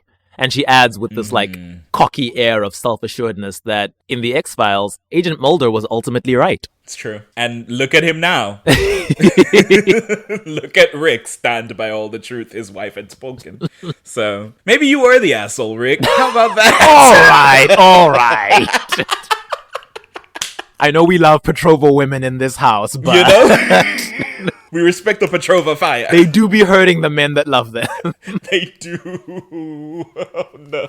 Later on, Damon encounters Alaric, and he's still in his post-empty tomb funk, and he tries to make small talk with Rick, but Rick is already drowning in his own sorrows at the bar. He brushes Damon off and leaves. But Damon is like, I don't know, there's something about this man. Let me use the police officer in my back pocket. Because Liz Forbes shows up asking Damon to participate in the Bachelor auction. And Damon agrees to participate if she does a background check on Alaric, of whom he's becoming increasingly suspicious. Alaric meets up with Jenna at the Bachelor raffle and apologizes for leaving so abruptly earlier on after the revelation about Elena and Isabel. But Jenna is understanding and she suggests that, maybe he could even speak to Elena about Isabel and, tell her what her birth mother was like. And I'm like, Jenna, you are too good for this world. Honestly, she's putting herself second so much in this situation. Like, even the potential of this relationship where it's like, I may be asking a lot of this guy and that may ruin our chances, but like, this is what I need to work out for them. Such a good parent. The aunt who stepped up. Truly. But Rick is reluctant, which I get it. It's all very new. He's like, I don't suddenly want to like forge this relationship with my dead wife's long-lost child. They lock eyes across the room and he immediately walks off just like, I. My dead wife's long-lost child, who is my current flirtationship's niece. Yeah, it's so complex. But it's also probably because he still doesn't know exactly what it was that Damon did to her, and he'd probably like those answers first. Back at Chez Salvatore, I've been writing that in my notes, and I don't know whether that's something you've been saying. It came into my mind. Okay, so it is you. All right. I was like, where did this come from? Because I usually just call it the Salvatore house. Right. I only realized in the edit how often I said Chez Salvatore. Like, this is crazy, actually, now that I listen back. Wow. Back in Chez Salvatore, Stefan shows Damon the photo of Isabel and asks if Damon remembers her. Damon is wary and asks who wants to know. And Stefan's like, I do. And Damon denies. He's just like, never seen her before. And he leaves for the Bachelor auction. Now, this is interesting. I had to note this because I was like, At the auction, Liz comes to Damon and reveals that her background check on Alaric has come up virtually clean. She says that he only has a few speeding tickets and that the only other stuff she was able to find was that his wife went missing a few years back and was never found. Now, where did Meredith Fell get the information that she gets in season 3? So, if Liz Forbes, seasoned police officer, couldn't find it. Here's the thing, sometimes, I think it might be a thing we do also. In the US, they will seal records of certain crimes or misdemeanors or felonies or whatever, for whatever reason it may be. So, could be something was sealed because, ultimately him and Isabel got married, right? Maybe Meredith has some contacts. Has some people who can run some shady background check. She is a founding family person after all as well, so. So is Liz. Yeah. True. I guess Meredith knew a guy from med school. Meredith always knew a guy. That's why that shady dude came back to find her and was like, you're using vampire blood to heal people. I know your secrets. It's like, who was that guy? What crowd is he from? Clearly Meredith ran with some shady characters. Damon asks what the name of Rick's missing wife is, and Liz tells him she was named Isabel, and she shows him a photo from the police records. Damon realizes that Alaric is the reason that Stefan has been questioning him, and that the history teacher is the scorned husband of one of his many victims. And he is absolutely delighted by this. When last did he have someone to torment, right? It's like finally an opportunity. I will say it is because he clearly wants to take the opportunity to assuage his own heartache by antagonizing Rick, which, given where it ends up going, kind of strange, but kind of crazy. We get another flashback where we see Rick and Isabel having like a proper argument now. And Rick is telling Isabel that she needs to let her obsession go now. Like, it's not cute anymore. She travels a lot and is barely home. They like don't hang out with friends. She doesn't want kids, which I'm like, well, that's I mean, fine. unless she claimed she did at the start of your relationship, that's not really. Yeah, that seems less of like an Isabel issue and more of a compatibility issue, to be fair. But, neither here nor there. And I'm like, okay, so I guess Rick does want kids. That'll be an interesting thing to think about moving forward. But he also tells her that he just wants them to be normal people. And Isabel says, maybe I don't want to be normal. Maybe I want more. And I'm like, oh, grown-up Twilight girly indeed. Isabel is the Bella Swan dialed to 11. She's the Bella Swan translated into this universe. Very, very interesting behavior. It's like Bella Swan got married to Jacob and was never fulfilled. No, she had to go out seeking her Bella Edward. Swan got married to Mike Newton. No! The blonde boy. We can't put Mike and Rick on the same level. No, because I mean, at least Jacob is in the supernatural world, whereas Alaric, mere mortal. True. She went out to watch Face Punch with Mike, and it went a completely different way. And to Rick, who has no context of not no context, but again, isn't taking all this parapsychology stuff seriously, is like, oh, so you're unfulfilled in this life that we have together. I'm not enough for you, which is a really tragic thing. It's like, that's the last conversation you had. And then she was killed and the body was disappeared. That's so crazy. And because Damon is a sadist, he takes his opportunity, when he gets to speak about himself on the little bachelor auction stage, to take some digs at Alaric, being like, oh yeah, I had a drink with your wife once, I think, Alaric, in North Carolina. Her name was Isabel. Oh, she was delicious. And I'm like, I mean, yes, obviously, you're being horrible to Rick in this moment, and it comes back to bite you in the ass because you didn't realize that Elena was right there and that this is her birth mother who you're talking about. But I'm like, everybody else in this scene who isn't in the know, I wonder how You're they on saw stage this. in front of half the town. He's on stage in front of half the town, speaking to his little brother's teacher and being like, I had a drink with your wife once, and she was delicious. And I'm like, whoa, okay. Oh, God. Honestly, it's crazy anyone doesn't look at him sideways after that, just being like, what's your deal, weirdo? That's such an insane thing to do on stage. Because, I mean, he could have driven the point home by just saying, I had a drink with her. She was lovely. That's all. Even the sexual aspect would have been implied by that. But to, go into the delicious thing, which obviously he's talking about her blood, but also about her body. And it's like, but everyone else doesn't know you're talking about her blood. So they're like, right, why are you describing this man's deceased wife as delicious? Where do you get off, buddy? I'm concerned. What are we as the audience who are at the auction to try and pay for a date with y'all? What am I supposed to think about?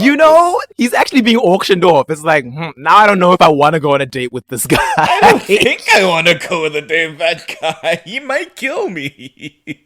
What does Liz Forbes think about this moment? She's conveniently not there.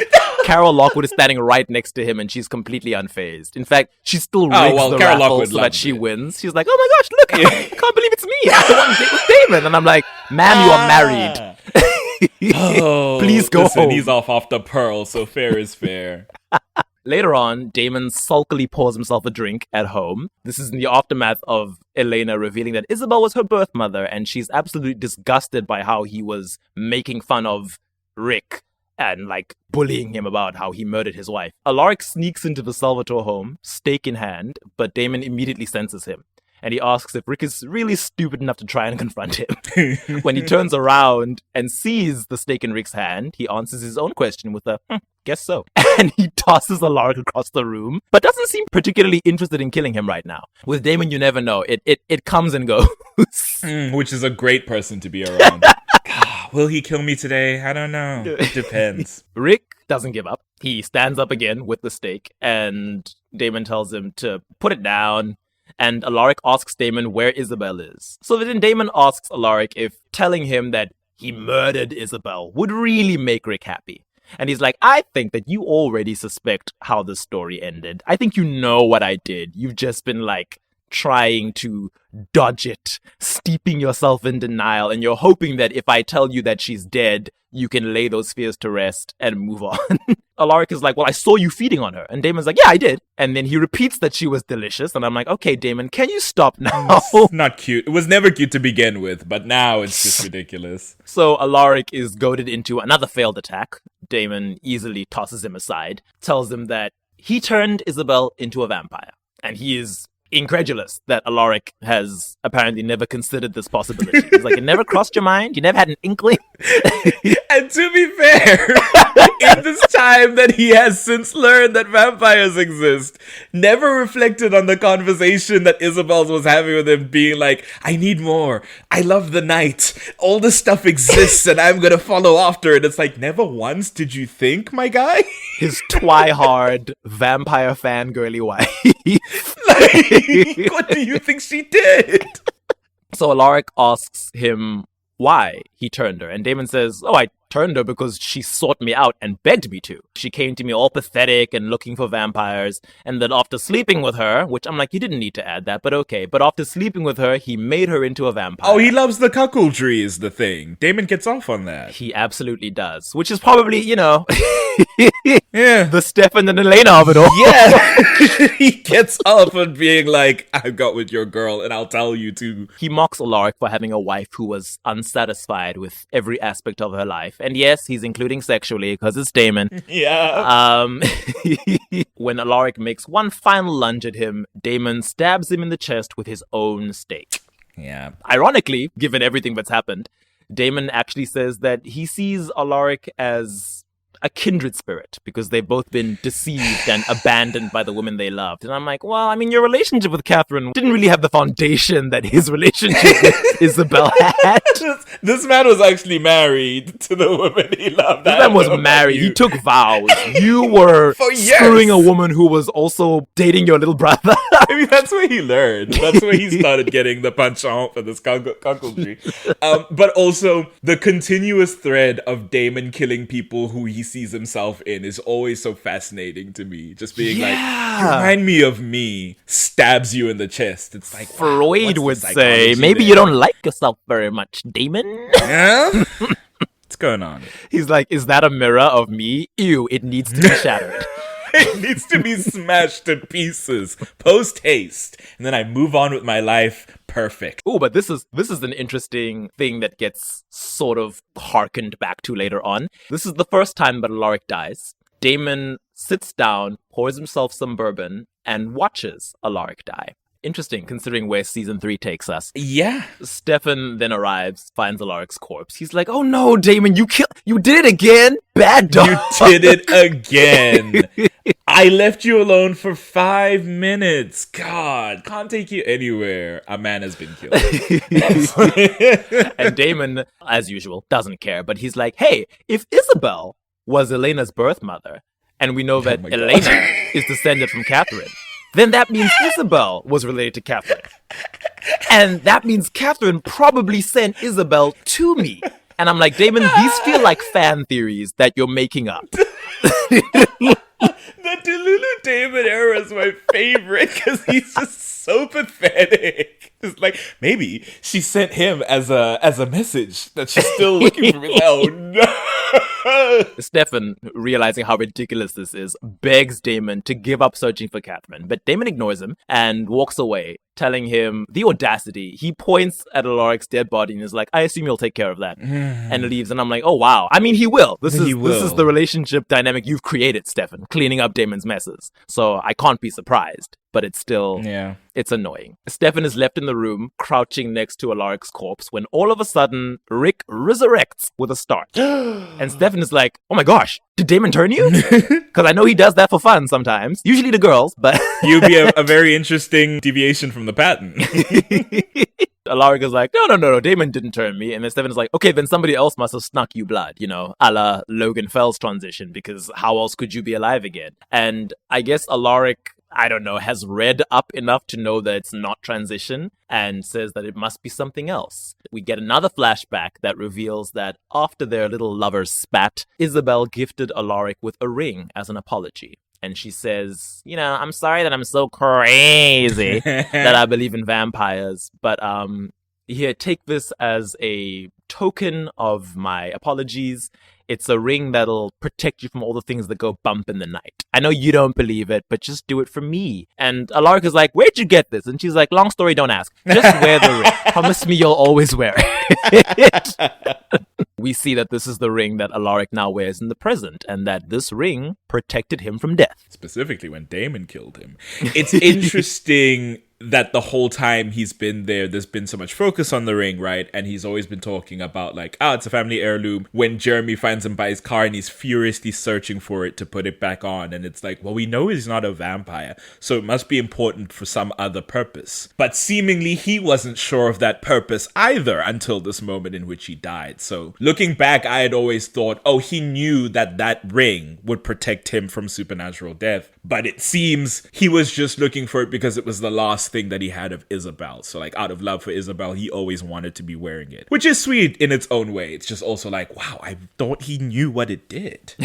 So green, Rick. I guess because he'd never met a vampire before. Yeah, no way to test it. Yeah. But it's now that you mention it, I hadn't even realized it, but you're most likely right that scene in which he's rummaging through the car looking for it and clearly being exposed to sunlight was there just to like make sure the viewers know this is not a vampire, kids. Mm-hmm. It's important for a completely different reason. That was episode 15. In episode 17, Let the Right One In, which is a reference to the famous vampire movie, Elena and Damon enlist Alaric's help in rescuing Stefan from the farmhouse that the tomb vampires have him tied up in. This is obviously in the era where, everybody's gotten out of the tomb, and now we all know that they're running out and about. Since Damon can't enter the house without an invitation from Miss Gibbons, the compelled hostess, and, Elena is still like a weak, fragile, mere mortal, a professional vampire hunter is their next best bet. Or like a semi-associate vampire hunter. 'Cause again, he started like a month ago. They treat him like he's a seasoned They're like, he's the guy. Slayer, and I'm like, he's like, killed one. And then the next 2 times he was disarmed and then killed, respectively. And they're like, we need our male drunkard Buffy. And it's like, he's not that guy, guys, but okay. Hey, he shows promise, though. This is the first time that Damon has seen Alaric since he killed him. And he defends himself by saying, I killed you in self-defense after you attempted to kill me first. And I'm like, okay. Okay, well, you're all good then. Well done. Damon reveals that Stefan has explained to him that the ring resurrected Alaric. And Alaric says he fully intends to try and kill Damon again at the nearest opportunity. Yeah. Despite Elena's pleas, Alaric is reluctant to help Stefan. But eventually, Damon manages to convince him that Pearl, leader of the tomb vampires, might have info on Isabel, and Alaric just can't resist the opportunity to find her. Which is a lie, just by the way. Yeah, that turns out to be a big old After they plan their assault on the farmhouse, Damon, Rick, and Elena go to rescue Stefan. Elena's left in the car, but true to form, she can't stay put and she goes inside. So you're not leaving me behind? But first, Alaric tricks his way into the house by pretending to be a driver caught in the storm that's going on and in need of a phone. Surprised the vampires didn't just kill him on the doorstep. Frederick, who's the de facto leader since Pearl and Anna are out for the day and Harper is like tied up in the dungeon. Frederick is like, yeah, sure. He lets him in and tells one of the lackeys to like take him to the phone. Miss Gibbons shows Rick where the phone is, and as the vampire who took him to Miss Gibbons moves to attack him, Rick is able to stake and kill him. Second vampire kill ever. Well done. Well done. We're moving up. Vampire hunter. Our iconic Van Helsing. He's moving up. But I mean, he shows that he's a bit savvy. He turns on the tap and the blender in the kitchen to make noise so the other vamps can't hear anything with their super ears. And then he takes the very confused Miss Gibbons to the kitchen door where he's trying to let Damon in through the back of the house. He tries to convince her to let Damon in, but she's like, oh no, silly. I've been compelled not to let anyone enter without permission. And Alaric's like, can't you just make an exception? And I was like, oh, sweetie, that's not how compulsion works. That's not how that unless works. You're Stefan. Yeah, unless you've got the willpower. You're Stefan or Bill Forbes. Bill Forbes or Professor Shea. Oh, yeah. So Damon tells Alaric to get her across the threshold and outside the house. And then, after quickly confirming that she has no relatives who live there and no family who the house, to whom the house would pass on if she dies, he snaps her neck and kills her and is able to enter the house. Rick, who still values human life, horrified, is like, whoa, that's not okay. You were supposed to compel her to let you in. And Damon's like, that's not how it works. And Rick is like, she was a human being. And Damon does his usual nonsense about, Why would I vampire care? food chain. We kill people. They're worth less than us. Blah, blah, blah. And Rick just has to be like, all right.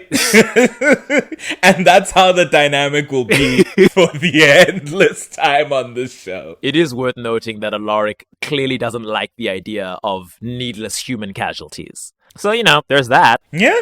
Alaric goes to wait outside as Damon moves through the house to save Stefan on his own, but he does return when Damon is being somewhat overwhelmed by some vampires after he and Elena have managed to get Stefan out. He shoots one in the back with what I guess are wooden bullets and takes him down. And then he and Damon slowly work their way through the house, taking down many of the other tomb vampires, until they exit the house to pursue Frederick, who's gone after Stefan and Elena, only to find several vampires waiting out front for them. And they're like, oh, snap, okay. Yeah. Maybe this is a bad idea. We are overpowered, outgunned. Outmanned, outgunned, outnumbered, outrun? That doesn't make any sense. I don't know. that I mean, I've never heard this rhyme before. I will say "rund" is not a word, but you No, knew that. certainly not. I very much made that up. I do like, though, that the scene, it's framed, well, I don't know if I like it, but it is interesting that the scene is framed with the two of them sort of like readying to make their last stand. And Yeah. it's basically like, I never liked you either. By God, we respect each other because we're bros. And it's like, okay, well. It is nice that Interesting this framing. is like the first time they're working together as like two people killing off enemy vampires. I believe TV Tropes calls this trope teeth-clenched teamwork. Okay, sure. Why not? I had to say it slowly to make sure I didn't get tongue-tied. I appreciate it. It would have gotten lost in my brain source. I'm always so baffled by like the unnecessarily complex trope names, and it's like, They're cute. God, even explaining it takes fewer syllables. Ultimately, their last stand is unnecessary because Pearl shows up and saves them. She's like, I'm so sorry, my little vampire brats got out of hand. This was never supposed to happen. She lets them go, and they leave with Stefan and Elena. Later on, at the grill, Damon, who has clearly been, overestimating the levels of camaraderie that have been forged after today, Yeah. tries to have a drink with Rick. And he's like, I know you hate me. Whatever. Everyone hates me. But we were badass today. You have to admit. Oh my God. So Rick punches him in the face and leaves. Right. Because it's like, what else were you expecting, buddy? You think we're friends? In the next episode, Alaric tells Elena about Jeremy's history report, in which he talks about the town's vampire folklore. He assures her that Jeremy was very clear that he didn't believe any of it, and Elena's like, well, I hope you're right, because I've done so much to protect Jeremy from all this. And Alaric is like, how can you handle keeping all your loved ones in the dark? And Elena says that she doesn't like doing it, but she does it to protect them. Which I'm like, that'll come back to haunt both of y'all, but okay. That's true. And it is in this, I think this is the scene where he says, and it must be off of all the shit with Damon, right? Where he's like talking about her relationship with Stefan, where he's like, hey, I like Stefan. He seems like a nice enough guy, but ultimately he's a vampire. Yeah. Like, I hope you know that. And I always found that interesting to be like, Rick, like if there's a spectrum scale of what will then be the Gilbert clan going forward, which includes Rick, where they sit on like vampire sympathizer to like vampire hater. It's like Rick skews much further to hater than Elena does, even though a number of his allies and friends are vampires. Despite the fact that he has like loved ones with vampires now, he's still like, I know what they are. And I know where this leads more often than not. Which makes sense for where it leads him eventually in the third season. There is later yet another Mystic Falls party. Rick chats to Jenna, and the two of them state that they haven't really seen each other in a while, and Rick apologizes, saying things just been like crazy, but they're still clearly interested in each other. It's at this party that Damon murders John Gilbert, who has recently arrived in town, but John comes back to life, and Damon notices that John is wearing a ring that looks just like Alaric's ring. Very similar. So he asks Alaric, where did you get that thing anyway? And Alaric says, well, Isabel gave it to me. So Damon, still with his fan theories, although at least this one is right, Damon is like, well, then that must mean Isabel knows John, because Isabel just so happened to give birth to her child under the care of John's older brother, Dr. Gilbert. In the next episode, Founders Day is approaching. Oh, great. There we go. Rick has an inconsequential but fun scene in which he lampshades the weird culture of Mystic Falls. And he's like, the school curriculum says I should be teaching you about World War II right now. But apparently, instead, I'm going to be teaching you about your founding families because Founders Day is coming up. Oh, fine. I guess, whomst am I to disagree with the powers that be? Let me let you know I'm not happy to be doing this. In the next episode, Alaric calls Damon and tells him that a friend of his from Duke University may have found Isabel through John Gilbert's phone records, and the two of them agree to go to Grove Hill to look for her. Once they get there, they find that how convenient that everybody in this universe is always within driving distance, like a one-day's trip from Mystic Falls. But anyway, they're all in the South, and specifically the South where they are. It's never no, they're all the way in Florida, or right. We have to drive all the way to New Mexico, Southern California. Right, exactly. They find a motel, and they think Isabel might be staying there, but it turns out Henry, our favorite cameo tomb vampire. Henry Not really cameo, our favorite guest appearing tomb vampire. vampire. He's got 5 episodes under his belt. That's a guess. After a brief scuffle with Alaric, he recognizes Damon, and they all get to talking. They ask if Henry knows Isabel, but he does not. He has only been in contact with John Gilbert, who has been helping him acclimate. When John phones Henry, Damon and Alaric are like, well, we don't want you to answer. And he senses their reluctance and is like, this is suspicious. Vamp attack. But they manage to stop him, and Alaric stakes him. Henry, well done. You were Alaric's third visible kill. He probably killed a few others in the farmhouse, but But you were the on-screen one. Well done. Afterwards, Alaric, having searched the house and found nothing, tells Damon that he's gonna give up now. He can't keep searching for Isabel. And Damon, once again, commiserates with him over their devotion to women who clearly couldn't care less about them. Bitches, am I right? This is all right, guys. He commends Alaric on giving up, carrying this torch after only 2 years. And he's like, that's moderately healthy. And Rick jokes that, well, you're going on 146 years. Don't want to end up like you. Once again, Damon does this thing where he overestimates how friendly they are with each other now, and he starts to speak about Isabel. He's genuinely not trying to be a dick this time. He's just yeah, Isabel was this interesting woman. What a girl that was. Yeah. So fascinating to have met her. Oh my God. Let me tell you about the time and then Rick cuts him off. He's like, dude, I don't want to speak. That's my wife you're talking Isabel with you. He tells Damon, I mean, these are the seeds of their eventual friendship being planted. So unfortunately, we have to work through these uncomfortable moments. This is what made Rick go, well, I guess that's my buddy now. But he tells Damon that he keeps thinking that he needs answers, but he actually doesn't want to waste any more of his time searching for truths that he possibly won't like hearing. And so he tells Damon that he is through with Isabel and done with all of this. There you go. And because it's TV, at the end of that episode, as he's drowning his sorrows at the bar, Isabel herself shows up. Hello, Alaric. With her soft, sweet voice. In the penultimate episode of the season, the aptly named Isabel, we open up where we left off. Alaric is flabbergasted. He is floored. He is dumbstruck. He cannot believe that the woman he's been searching for 2 years is now just sitting next to him oh, sorry, I didn't answer your last message. I fell asleep. Sorry, I had a meeting, so I just couldn't get to it, She's like, I thought I replied to you, sorry. I replied in my head, it turns out. So sorry about that. Oh, I can't cause aspersions. I do that all the time. You're like, I know I replied to this Chex chat. Oh, God, no. Oh, it's fine. It's just the audacity here is that this is a woman who ghosted him for 2 years. And now fully abandoned.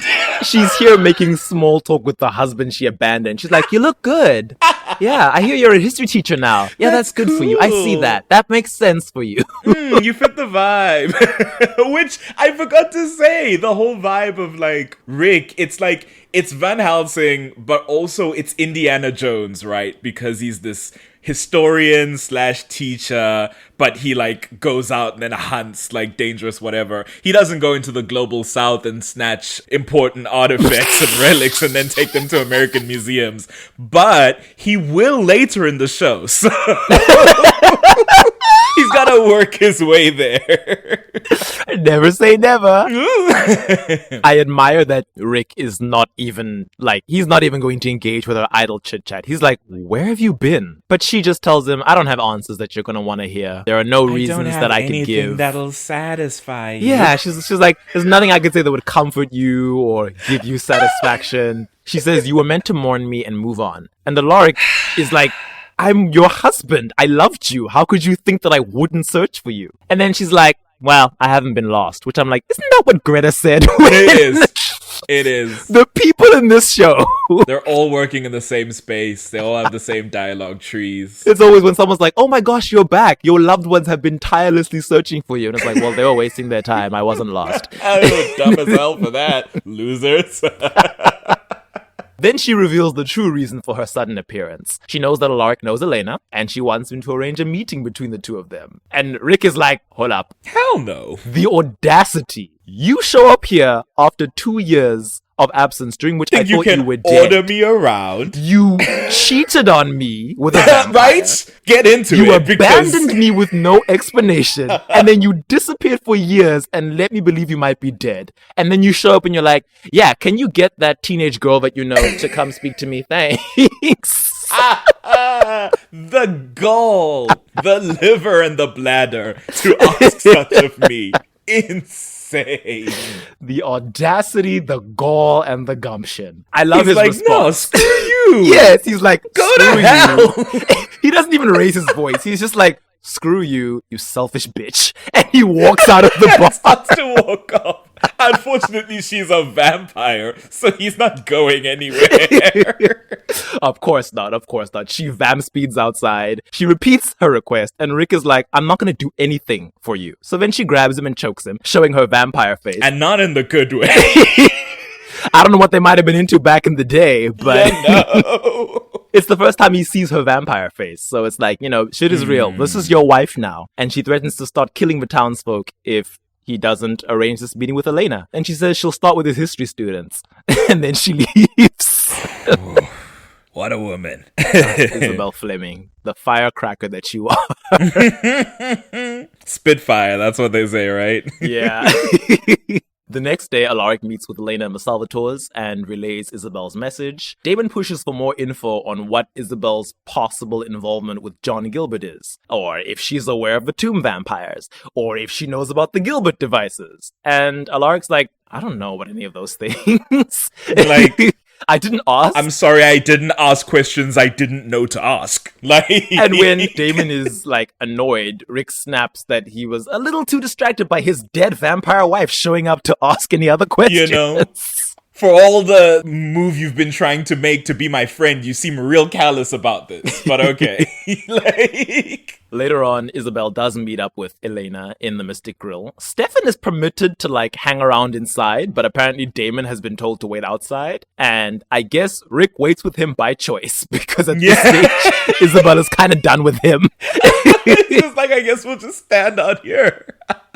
Damon doesn't see why Isabel would want to keep him out, because he says, I'm not going to kill her in a crowded restaurant. And Alaric says, you're not going to kill her, period. Oh, wow. And Damon is stunned by Rick's lingering protectiveness. And he's like, I mean, she ruined your life, dude. And I'm like, well, Damon, you still carry a torch for Catherine. So let's not cast, what do you say? Let's not cast stones in this brittle glass house. They were married for 12 years, 12 human years. That doesn't just go away. Damon is like, if the love doesn't exceed a human lifetime, it doesn't count. It doesn't count. It's nonsense. Blink of an eye. Rick does say that, she's still my wife, in spite of everything. And then he corrects himself and is like, well, she was my wife. Oh. And I'm like, well, you're still legally married, and that'll come up later.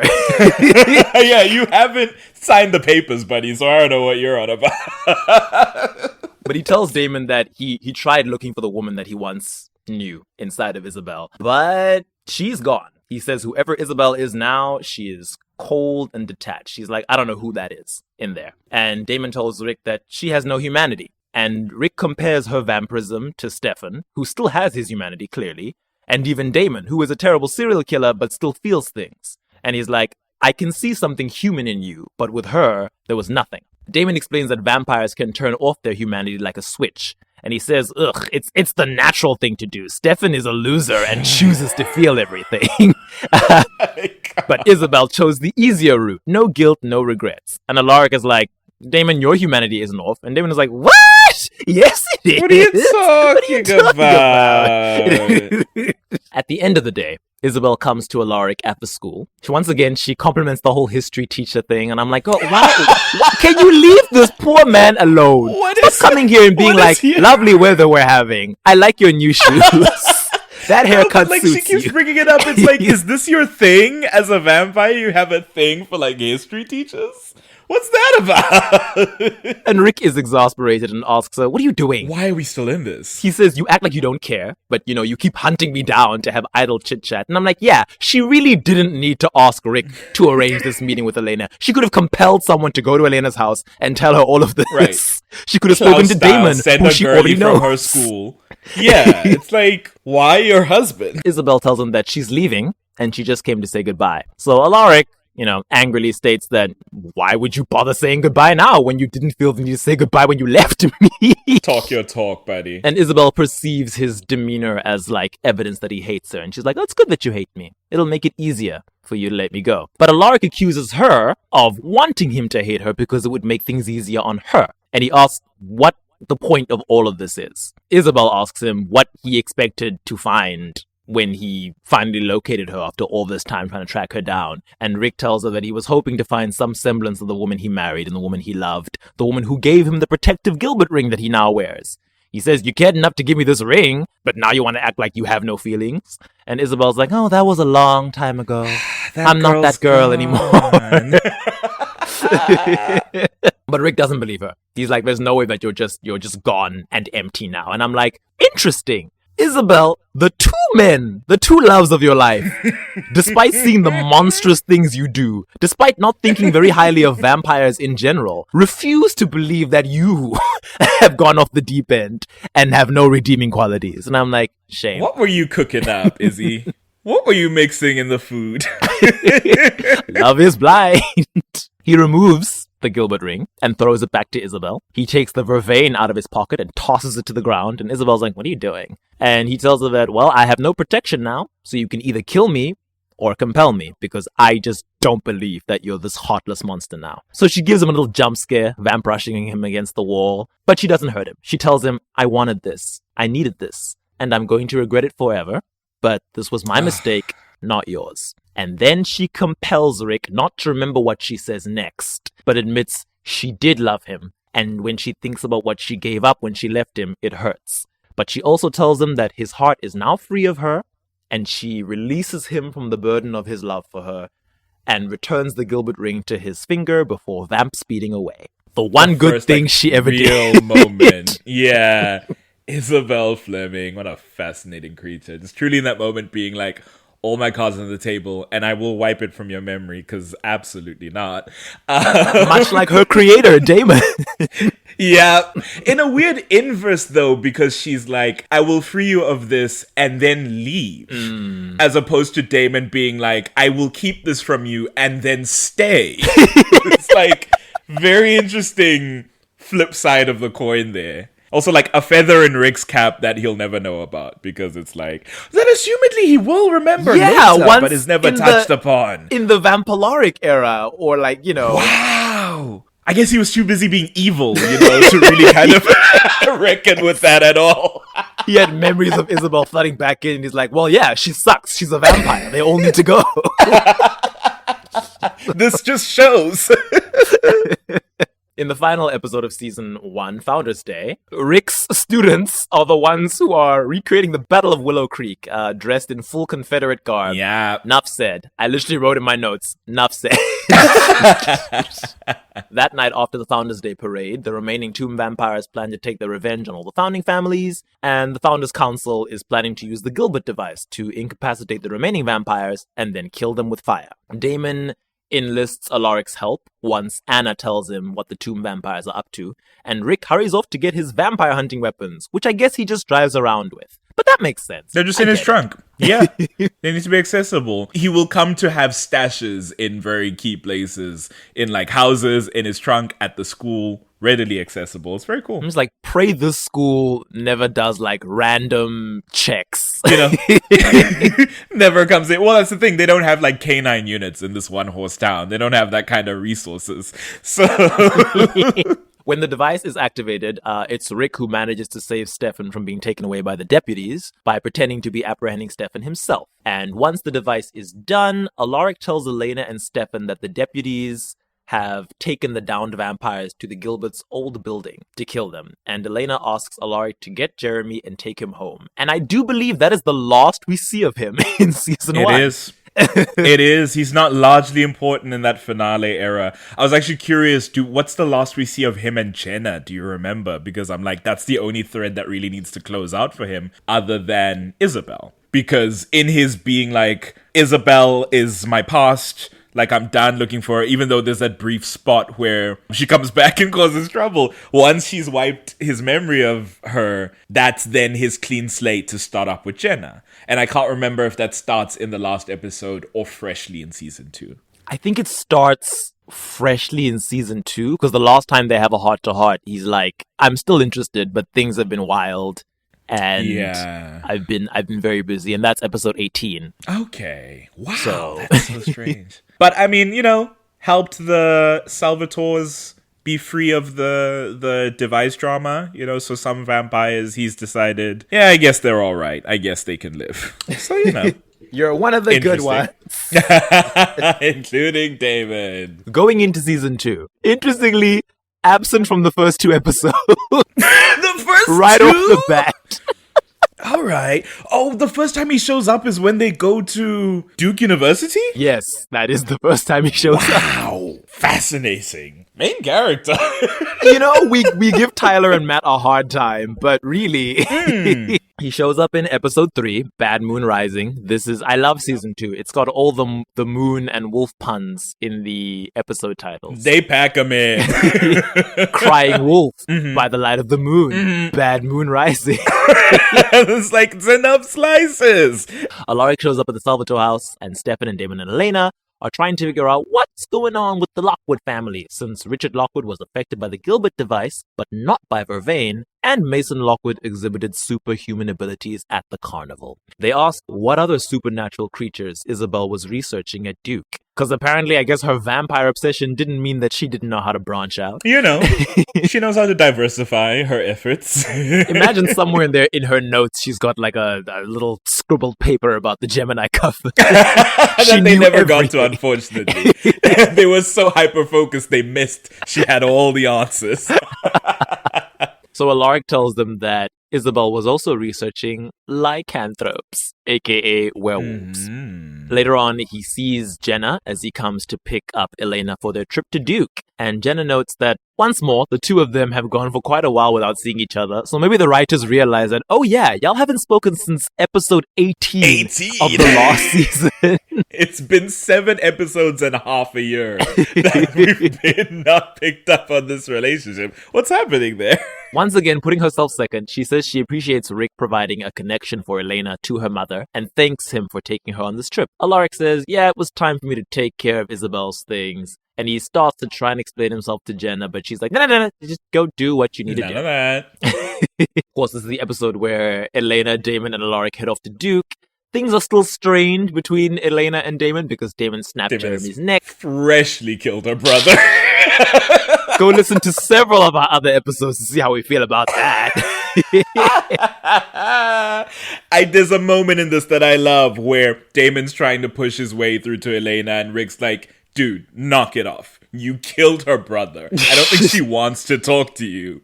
And it's one of the early moments where like Rick, like you say, is like stepping up a little bit, being like, somebody's got to take care of this girl. Like Jenna's doing excellently, but you know, she needs a strong male figure to sort of shield her from some of the dangers and the harms in this world. Because that's all Damon responds to. Exactly. I think, yeah, it happens often. Damon has the audacity to be like, Elena, you're pretending to hate me, and it's getting kind of silly. You can't be mad at me forever. It's ridiculous. And Rick's like, I think she can do it. I think she can find it in her heart. When they arrive at Duke, they meet Vanessa Monroe, aka Nora Queen Dark. Nora Dark. Mainstay on this podcast, our icon Nora Dark. Who was one of Isabel's former students. So I'm like, oh, so in all her crazy research, she even found time to teach? Yeah. She was a teacher first? She was Wow. an adjunct professor or whatever they're called when you can just kind of show up and do it. Is it adjunct or associate? Yes, it's an adjunct professor. I wonder what an associate professor is. I've heard it before, but I've never bothered to. Immediately. It means you have tenure. I would think that's what Isabel would be doing. Like, let me just mine Duke University's resources to try and find out all I can about vampires. We take their money and go on road trips all over the country looking for bodies drained of blood. Does Duke University seem like the kind of place to give tenure for parapsychology?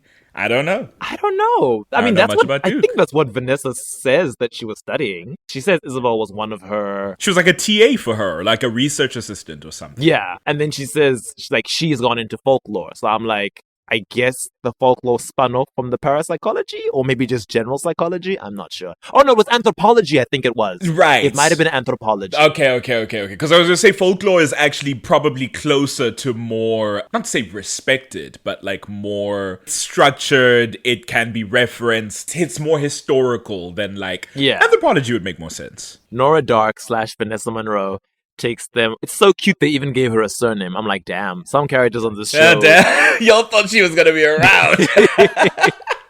To be fair, she pulls out a crossbow, so like she might have fit in real well. She freaks out because she thinks Elena is Catherine. I don't know if she knows that Catherine is a vampire or if she just knows that Catherine lived in the 1400s and must be a vampire if she's walking around now. I think the latter. Because she says Catherine was born in this year. It can't be her. As she's freaking out after the fact, as Rick tries to calm it down, it seems she's like put 2 and 2 together. She does also say that Damon died in 1864. He also can't be Yes. But Rick disarms her. They calm her down, and she's able to give them just a little bit of the information that they're looking for. And it is she who tells them about the curse of the sun and moon, the rivalry between werewolves and vampires, and the fatal effect that a werewolf bite is rumored to have on vampires. It's also nice to see Rick in these scenes as like, you know, the learned man, as opposed to his like pull a weapon, fight vampires. It's his like other side that you don't get to see as much. He's moving through records, he's looking at papers, he's like, the ancient shamans.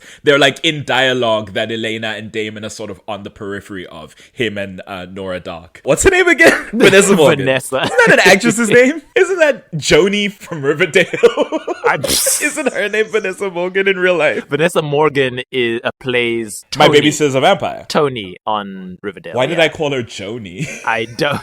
I might have thought for a significant amount of time her name was Joni in Riverdale because someone pronounced her name weird. Her name is Tony. Her full name is Antoinette. Oh, God. Okay. Our Black Native American queen. Rick has the shadow of Giles hovering over him in this era. Yes. As they leave, at the end of the day, he asks Vanessa not to say anything about their visit. And Vanessa's like, well, yeah, Damon will kill me if I do. So naturally, mum's the word. I'm no fool. There is a nice thing where she offers Alaric help in the future if he needs it. Because she's like, you know, this is my life's work. I enjoy this stuff. And Alaric is like, don't get so caught up in your research of the supernatural, possibly fearing that she could end up following in her former mentor's footsteps. Yeah, no, that's fair. Also, maybe that's what they were trying to set her up as someone they could go back to later on if they ever needed, like, to mine lore. That is interesting now that we talked about they gave her a full Maybe name. she would have been there instead of Georgie. Exactly. Is that her name? Imagine, I would feel less weird about that relationship at the end if it was this girly, because at least there would have been some established dynamics. No, at least she was not his student. Listen. She would also be like 8 years older at this point. Yeah. Vanessa questions Alaric about Isabel's disappearance, and he tells her that Isabel became a vampire. But he acknowledges that it felt good to come to Isabel's alma mater, that it has confirmed for him that he has moved beyond Isabel, and his feelings for her are now in his past. Yeah. And I'm like, that's because you were compelled. You were compelled and it was wiped from your memory, so did you process in a healthy way? But also, listen, man, I'd rather you moved on. Yeah. It's cute because at the end of the episode, he goes back to Mystic Falls and he sees Jenna at the Gilbert house and he kisses her, having finally excised the last of the demons of his previous relationship. I was already being like, let's get this shit going. Frankly, we had some false starts in season 1. It's time for these two to get together. Then his appearance starts to get a little spotty. He is in the next episode, but only to the extent that Damon tells Alaric to tell Jenna to host a barbecue and invite her old school friend Mason Lockwood so that Damon can antagonize him and find out more about werewolves.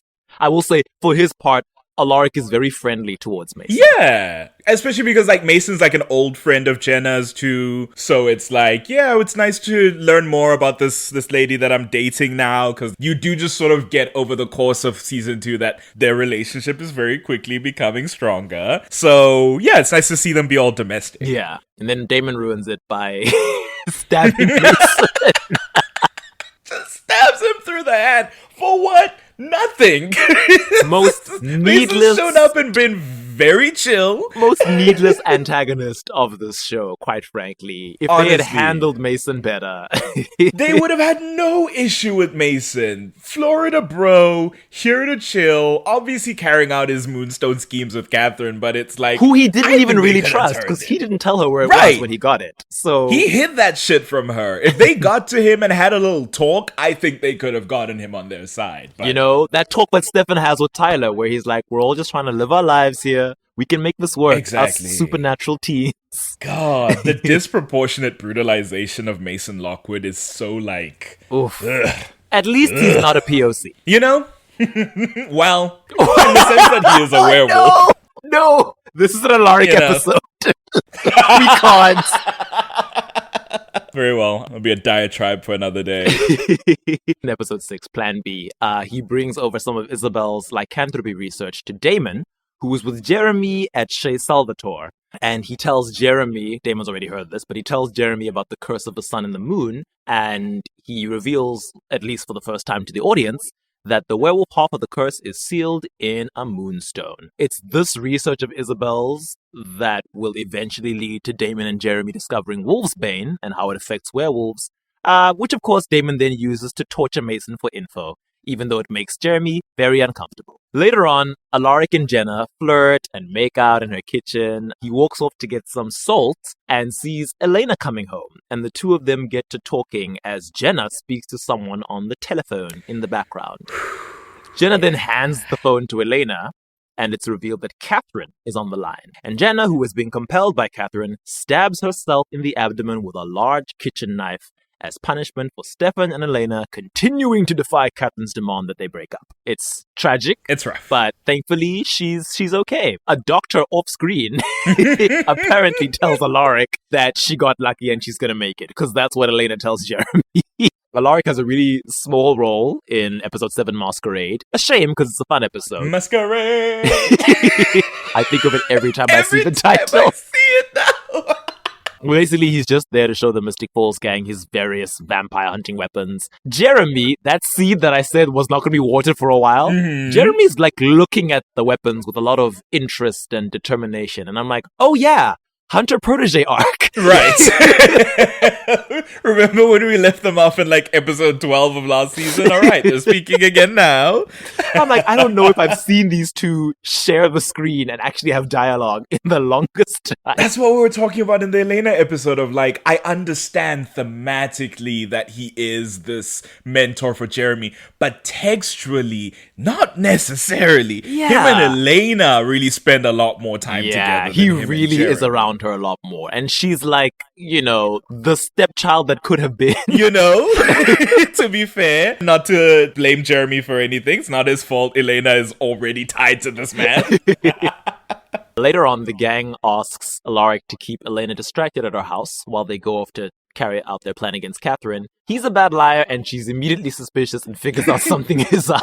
He's a terrible liar in that scene. She's like, yeah, no, you're just chilling. She's like, I'm not getting responses from anybody. What's going on? He's like, don't worry about it. Don't worry about it. So something is going on, Rick. It's just like... The next time we see Rick is 3 episodes later.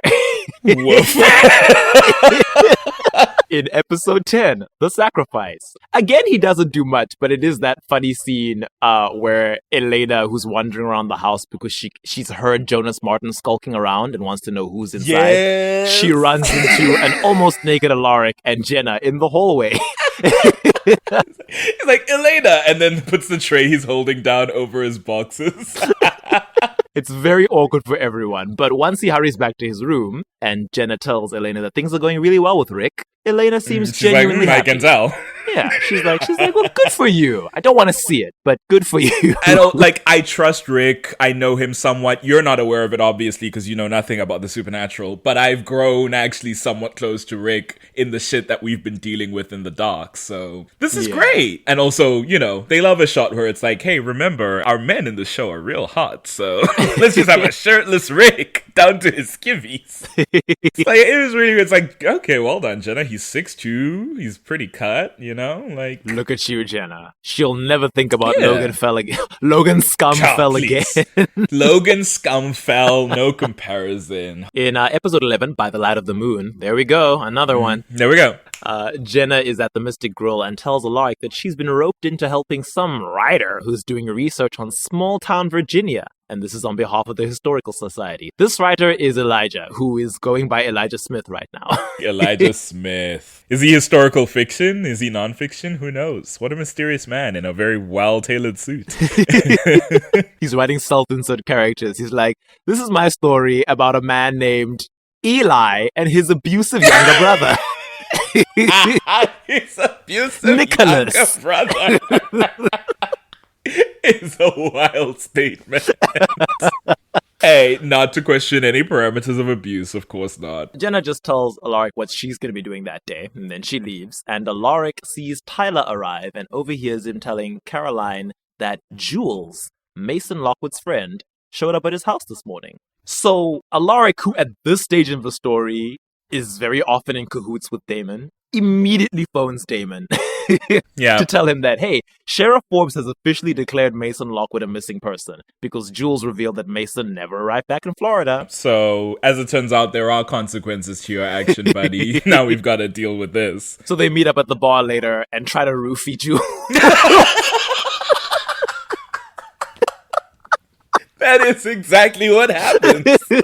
Oh, I hate it. They do this bit where Alaric is like playing the role of the town drunk pestering this woman, and then Damon, of all people, is this chivalrous man coming to her rescue. This guy bothering you. And try to charm his way past their defenses, and it's like, Damon? No, guys. Maybe you're not as charming as you think you are, because Jenna saw right through you from day one. Right? Because Jenna thought he was like kind of cute for 2 seconds, and then she got to know him and was like, actually, I don't like this person at all, and I don't want him in my house. Such that Rick has to convince her to invite him in. It's so crazy. Like, she doesn't even know he's a vampire. She's just like, I don't like how this 25-year-old is always hanging around my 17-year-old niece and leering at her. Right. I don't like how he's constantly around teenagers like he doesn't have anything better to do with his life. Why do we like this weirdo again? Why are you friends with him? I know I've never asked, but I feel compelled to now. Damon distracts Jules, and Alaric like quickly pours what I assume is like crushed or powdered wolfsbane into her glass, and I'm like, wouldn't she see the sediment? Her drink was clear. Wouldn't she smell the wolfsbane? It's just so many flaws to this plan. I guess they're not exactly sure about the parameters of werewolves' superpowers yet. True. It's not entirely obvious that Jules knows what's going on, but it is conspicuous how she spends like the rest of the episode avoiding taking a drink from her glass. Yeah, it really is. It was like, have a drink. Like, yeah, you forgot about your drink. Like, they'll talk, then you'll be like, aren't you thirsty? They'll talk, you'll be like, yeah, you're gonna finish that? And she's like, oh yeah, my glass. Suddenly changes the subject to, oh yeah, my drink. And then she's like, about Mason. It's a very if you know situation of like, if you know that girl doesn't trust anybody in this scene. That's why she's not taking a single sip. And Damon keeps glancing over her shoulder at Alaric and being like, "Oh, this woman won't take the damn drink." They're like shrugging at each other across the bar. These two idiots. And eventually she's just like, "Okay, I'm dropping the rules. I see through what you're doing. I sensed that you were a vampire the second I walked in. I smelled your smelled you coming in." Like, so Damon, being Damon, immediately switches to threatening her, which angers her. And as Alaric senses like the situation escalating, he's like trying to tame things. He's like, whoa, Damon, let's have another drink. Let's calm down before you do something you'll regret. Again. Damon ignores him and antagonizes Jules until she's like, well, okay, it's a full moon, and I'm more of a danger to you tonight than you are to me, so you watch your back. You picked a monumentally stupid day to piss me off. You've been marked, buddy. As they leave the bar that night, Rick is like, Damon, look up at the moon. It's full, and a werewolf bite apparently will kill you. Go home and lock your doors and stay safe. In the next episode, Alaric is at the Mystic Grill during the day when Jules arrives. He immediately calls Damon to let him know. This is what I'm saying. It's like somehow Rick just becomes Damon's stooge in this season, and it's like, how did this relationship develop? They just drank some whiskey and then they became bros. It's like, all right. Does he like Damon? Okay. Listen, they seem to be having a perfectly delightful time. I'm not being combative about it. I'm just being I'm very curious as to how this happened. Wild that he never calls Stefan. I'm like, I know he looks like a teenager in universe, but he's 162.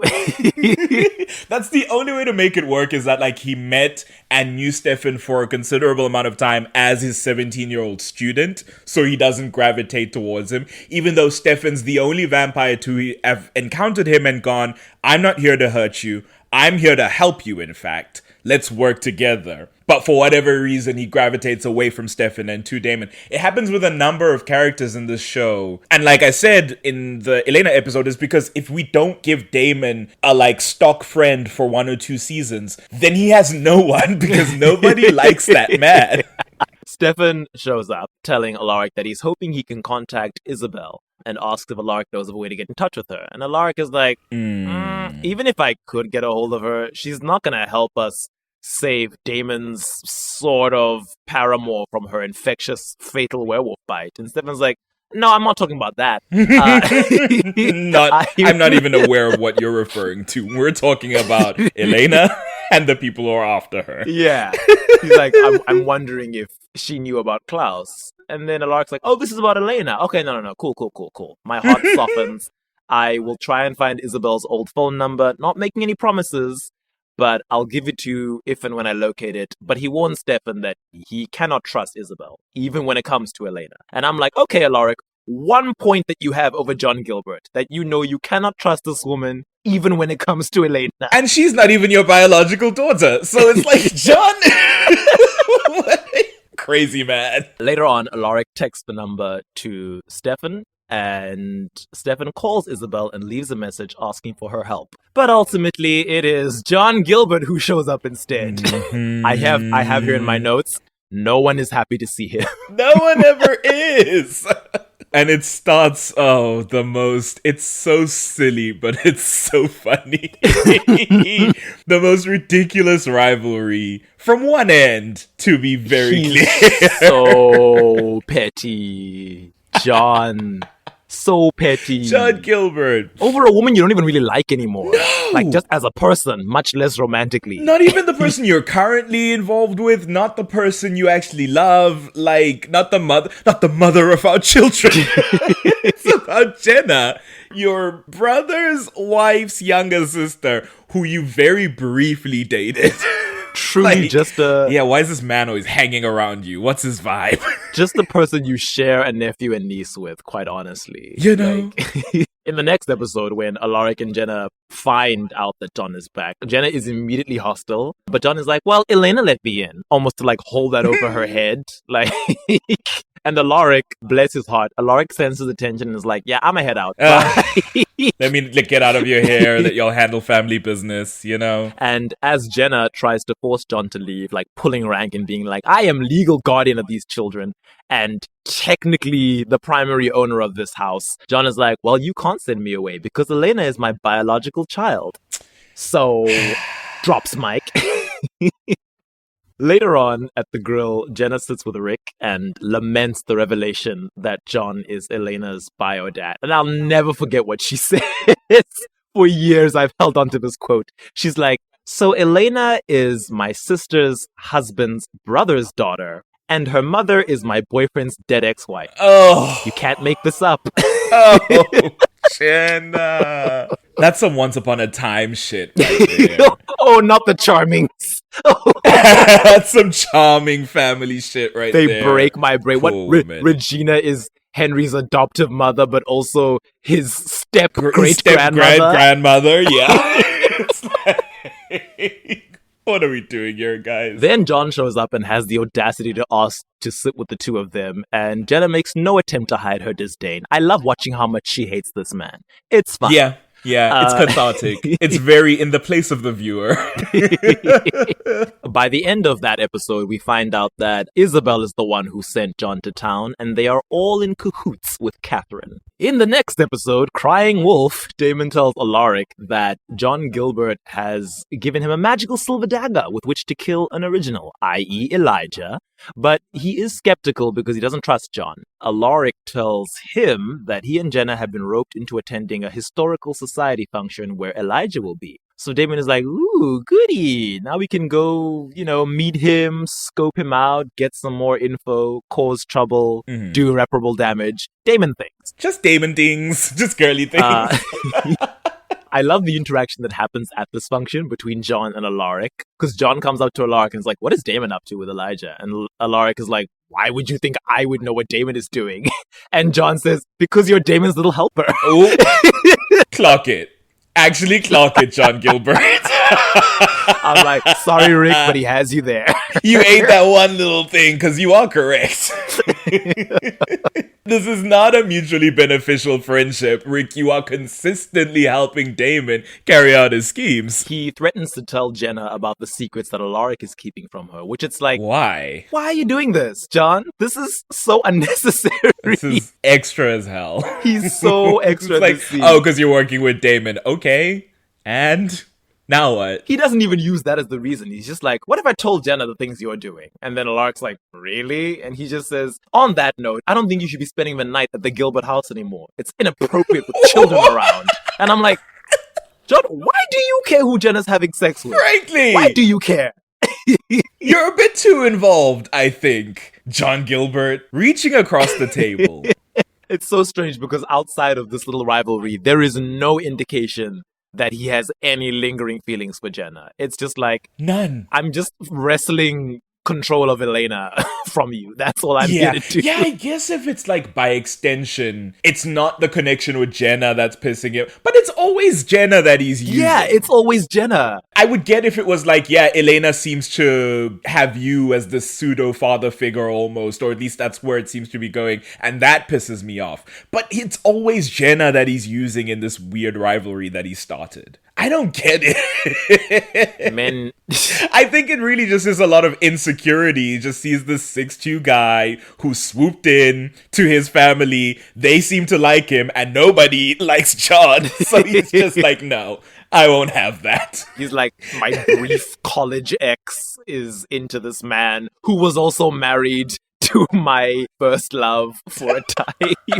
I actually don't know if they're currently involved, but certainly who I'm currently in love with. Yeah, she's certainly not interested in him like that. Right. My daughter who hates me considers him a friend. It's like, no, none of this. I won't have it. My nephew, whom my older brother asked me to take care of, doesn't like me and prefers this man. My nephew who was liking me for like a hot second there, but for whatever reason this season just will not look at me. I guess he knows my real self now. Oh, because of Anna. Because he killed Anna. Because he murdered Anna's mother and then he murdered her. Anna.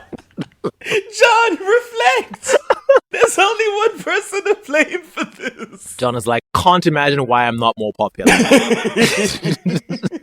Why doesn't anyone want to be my friend? Sees Alaric flitting in and out of the Gilbert household just at his leisure, and he's like, oh, when it's a timeline fave, it's okay, but when I show up on your doorstep... Is this the episode where he also demands the Gilbert ring back? Because Yes. as it turns out, those rings the- are Gilbert rings. That's when he's like, yeah, I want the Gilbert ring that Isabel gave to you since it was mine. At this point, we, the audience, have learned that the one John used to have was Grayson's, but that has since been passed on to Jeremy. He doesn't try to take it there and then. He just like stalks off after making that demand. Because he couldn't. Because he couldn't. All John has is words. Rick is much larger than him. And a very proficient fighter, as we've learned. Ooh, later on, Alaric and Damon drink at the Salvatore house and discuss many things. Amongst them, their plan to kill Elijah and whether or not the silver dagger and the ash of the white oak tree will even work. Also, they discuss what Damon's intentions are with Andy Starr, because we're in that era now. Oh, boy. Alaric, knowing who Damon is like, please don't kill her. Like, there's been enough death, and this is Jenna's friend. Right, because Andy's like an old friend of Jenna's, yes. Alaric also opens up about how awful he feels about all the lies he has to keep from Jenna. It's really starting to stack up on his conscience, and it's interesting to see how it doesn't seem to bother Elena as much. Yeah. I guess she's distracted with other things. Yeah. She's like, oh yeah, we have to keep Jenna in the dark for her own safety. Alaric is like, I'm lying to my girlfriend every single day about where I am, about where you are, about what happened to my wife. It's very, very different. Like, Elena's like, listen, whatever needs to be done. And Rick's like, I can't sit in this relationship continuing to do this. It feels wrong. I have to break up with her. This is when your least favorite wolf, Stevie, turns up. This is as Rick is leaving to go pick Jenna up. Stevie turns up, a member of Jules's pack, and stabs Rick, killing him. And he and his friends sedate Damon and begin to torture him. This is Alaric's second death. Meanwhile, at the Gilbert house, John Gilbert, you scallywag, stirs up trouble with an already peeved Jenna by insinuating that Alaric is lying to her about what really happened to his wife. And it's like, okay, why? Like, Yeah. if the two of them break up, what do you gain? But obviously, Elijah shows up and rescues Damon from the wolves, killing all of them except Jules, because she's the only one smart enough to run away and not try and face off against an original vampire. Her iconic accelerated run through that door. Zoom, zoom, zoom. Usain Bolt out the room. It looks All so right, then. weird. Alaric revivifies. Nice. And he has to call Jenna, who, has now been stood up by him because he's been dead for a few hours. Interesting to note that the first time he died, he was dead. Stefan came home a little while later, had a brief conversation with Damon, and almost as soon as Damon left the room, Alaric woke up. Now it's like he was dead the whole evening while these wolves tortured Damon. Then Elijah saved Damon. Then Elijah left. Then Damon made a phone call. Then Alaric woke up. And it's like, It strangely works with some of the stuff that'll come up later about the ring, right? yeah. Interesting. Didn't know that. They might have been setting it up, or they might have just like a convenience that then worked with the plot. I'm going to go for the latter. Okay, fair enough. Knowing this show. He spins Jenna some lie about, I fell asleep grading papers. I'm so sorry.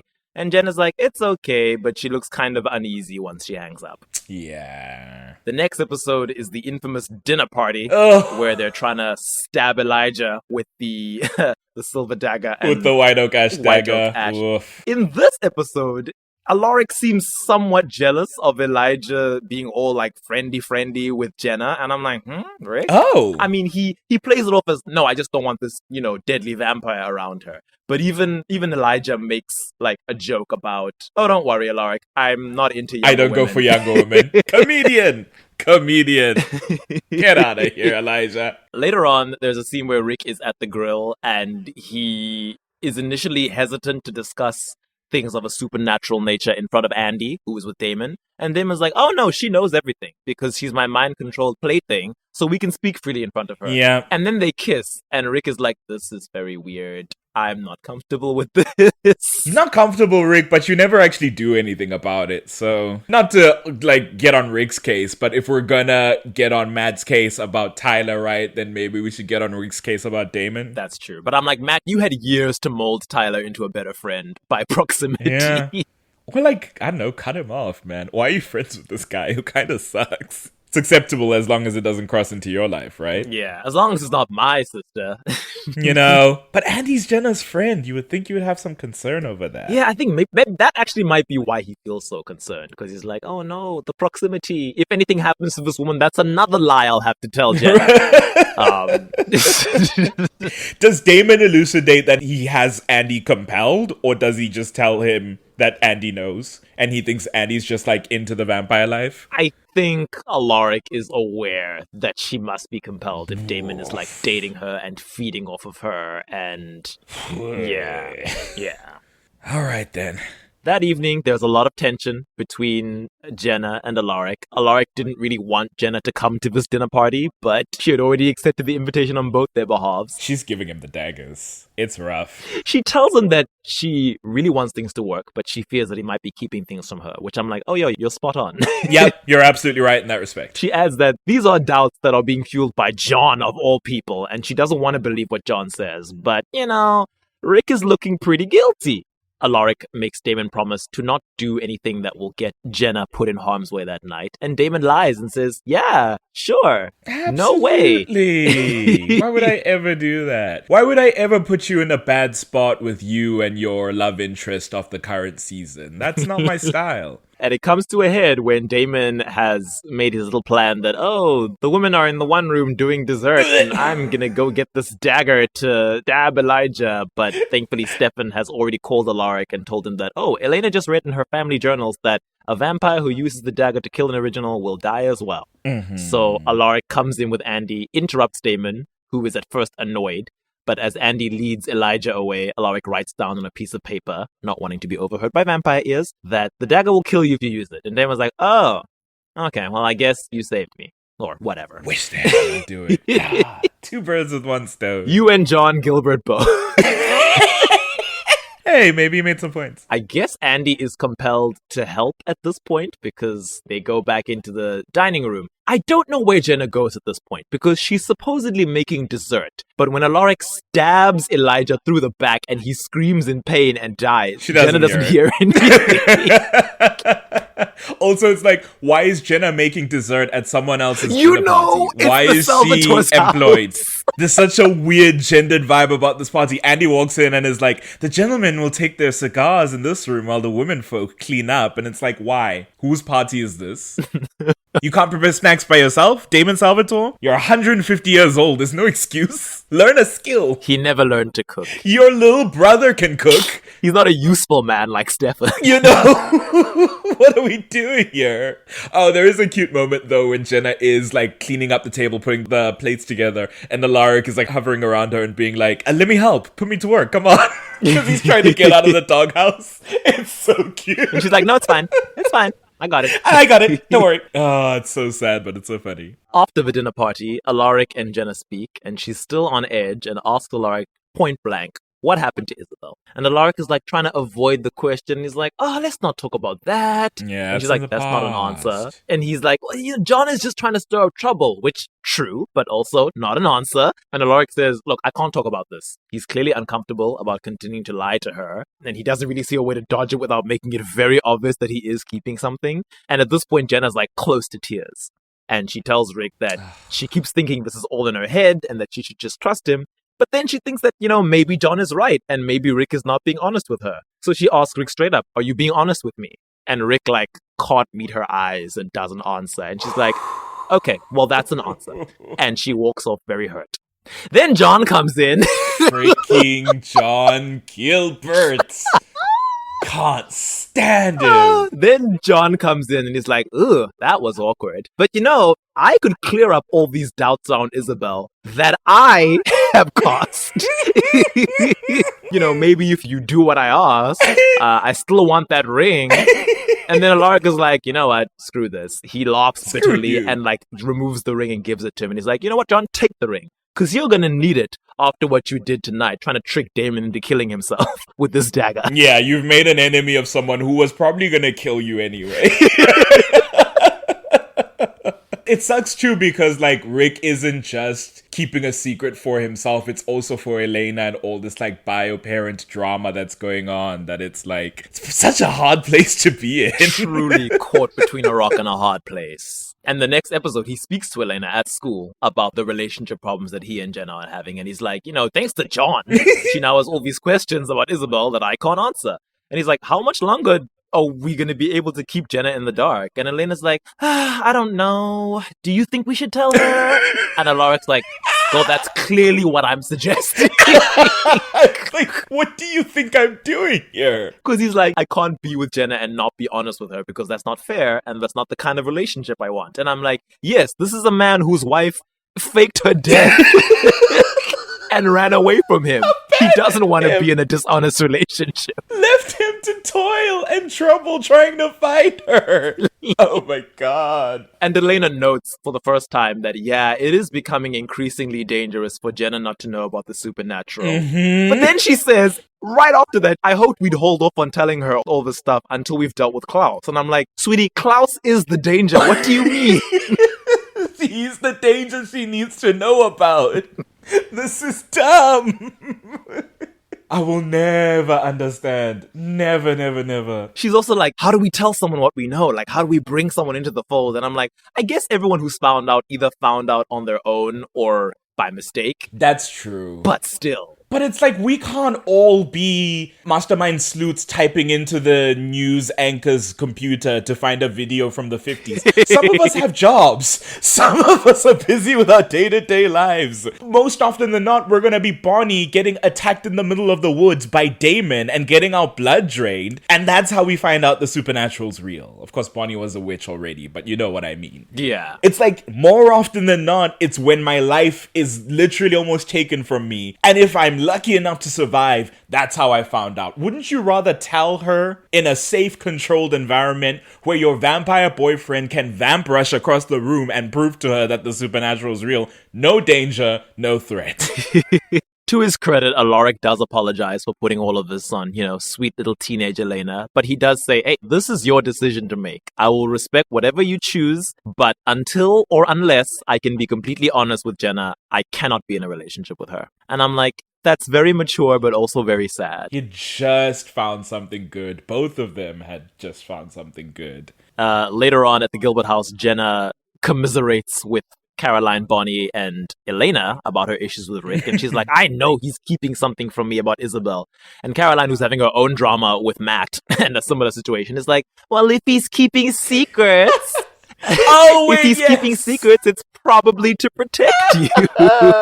And Jenna says that is not his choice to make, and that if you love someone, you owe them the truth. And the group decide to go to the Mystic Grill, where Jenna and Alaric run into each other really awkwardly, and Rick is trying to be like friendly, and Jenna is not receptive. Like at this point, she's truly done with it. She says he's not treating her well, and that he's wrong for thinking she can't handle whatever it is that he's keeping from her. And she's like, a year ago, I was a grad student who, smoked a lot of pot and couldn't keep a goldfish alive. And now I'm a parent, so I can handle anything. Look at me. Look at how I've got my shit together. Look how responsible I am. And you're gonna look at me. And that's the thing, too. I've said this before. It's like, for someone who has no context of the supernatural, all it feels like is infantilization. Yeah. It feels patronizing that you're hiding this thing and you've got this vibe that, like, oh, you can't know the truth about what's going on. It's like, am I 10? What are we talking? I'm a grown adult. Especially when she's been so receptive to the Isabel of it all. She's like, I don't mind you talking about your wife. I don't mind you trying to, have this relationship with my niece who was your wife's biological daughter. It's okay. I'm handling this fairly well, all things considered. So, calm down. Oh, when Caroline sings Eternal Flame as a tribute to Matt, there's this sweet moment where, sad sweet moment where Jenna and Alaric are, looking at each other from across the room, all wistful. Aww. Then Jonas Martin attacks the Mystic Grill and just, Yeah. Alaric tries to leave with Jenna, but she won't leave without Elena. And it's like, oh, Mama Bear. And at the end of the night, when he finally takes Jenna home, he tells her, look, Isabel is dead. Which I'm like, well... Technicality.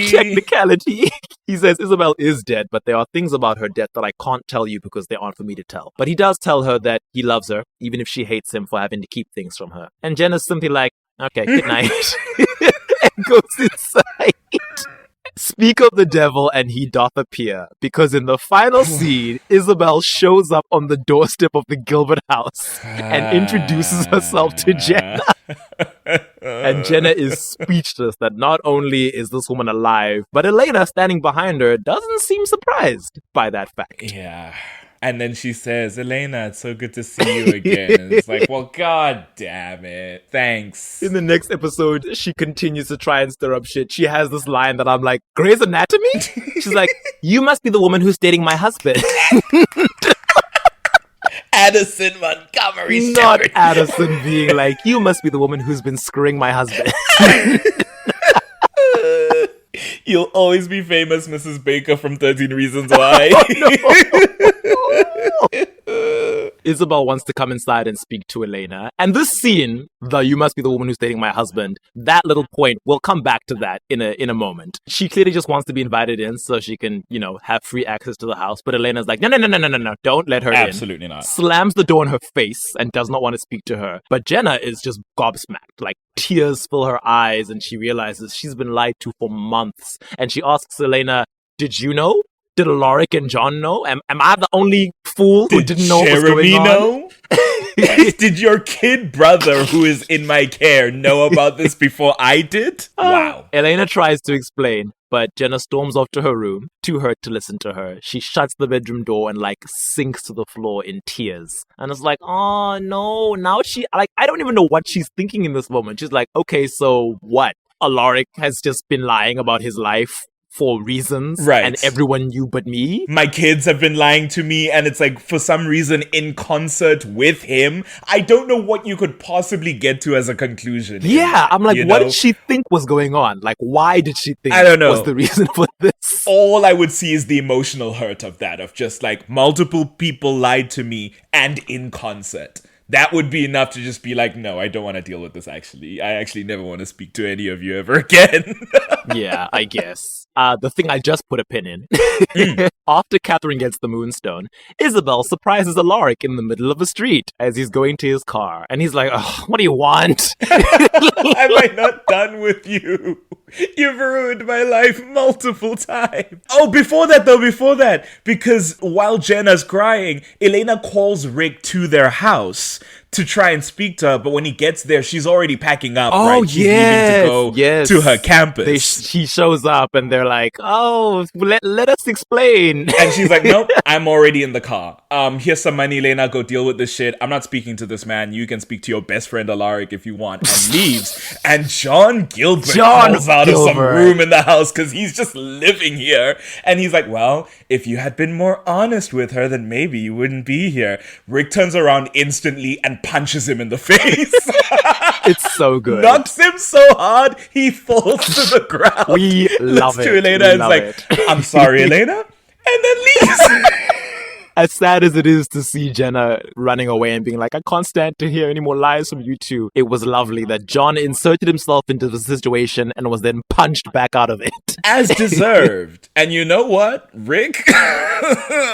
Well, no further comments, Your Honor. Rick, once again, showing that he will throw hands if provoked enough. If provoked, if deserved. And then leave, because there's nothing else to be said. After, when Isabel runs into Alaric, she claims she's cleaning up some loose ends. And Rick assures her that the two of them don't have any loose ends. But Isabel is like, no, I need to apologize to you. And Rick says, well, it's too late for that after all that you've done. And then Isabel is like, no, I'm not talking about the stuff that I've done in the past. No. And then she adds, although I am sorry for outing you to your girlfriend. That was petty of me. So I'm like, okay, so you and John, same WhatsApp group. Tag team. Because God, she knew what she was doing when she showed up and was like, you must be the woman who's dating with my husband. Like, absolutely. The husband you abandoned for 2 years. Causing problems on purpose. You compelled not to love you anymore. She was like, I'm just looking for a little drama. Just looking to scatter the group here so I can achieve my goals. Fascinating that even with her humanity off, Isabel saw someone going for her ex and was like, I don't like that.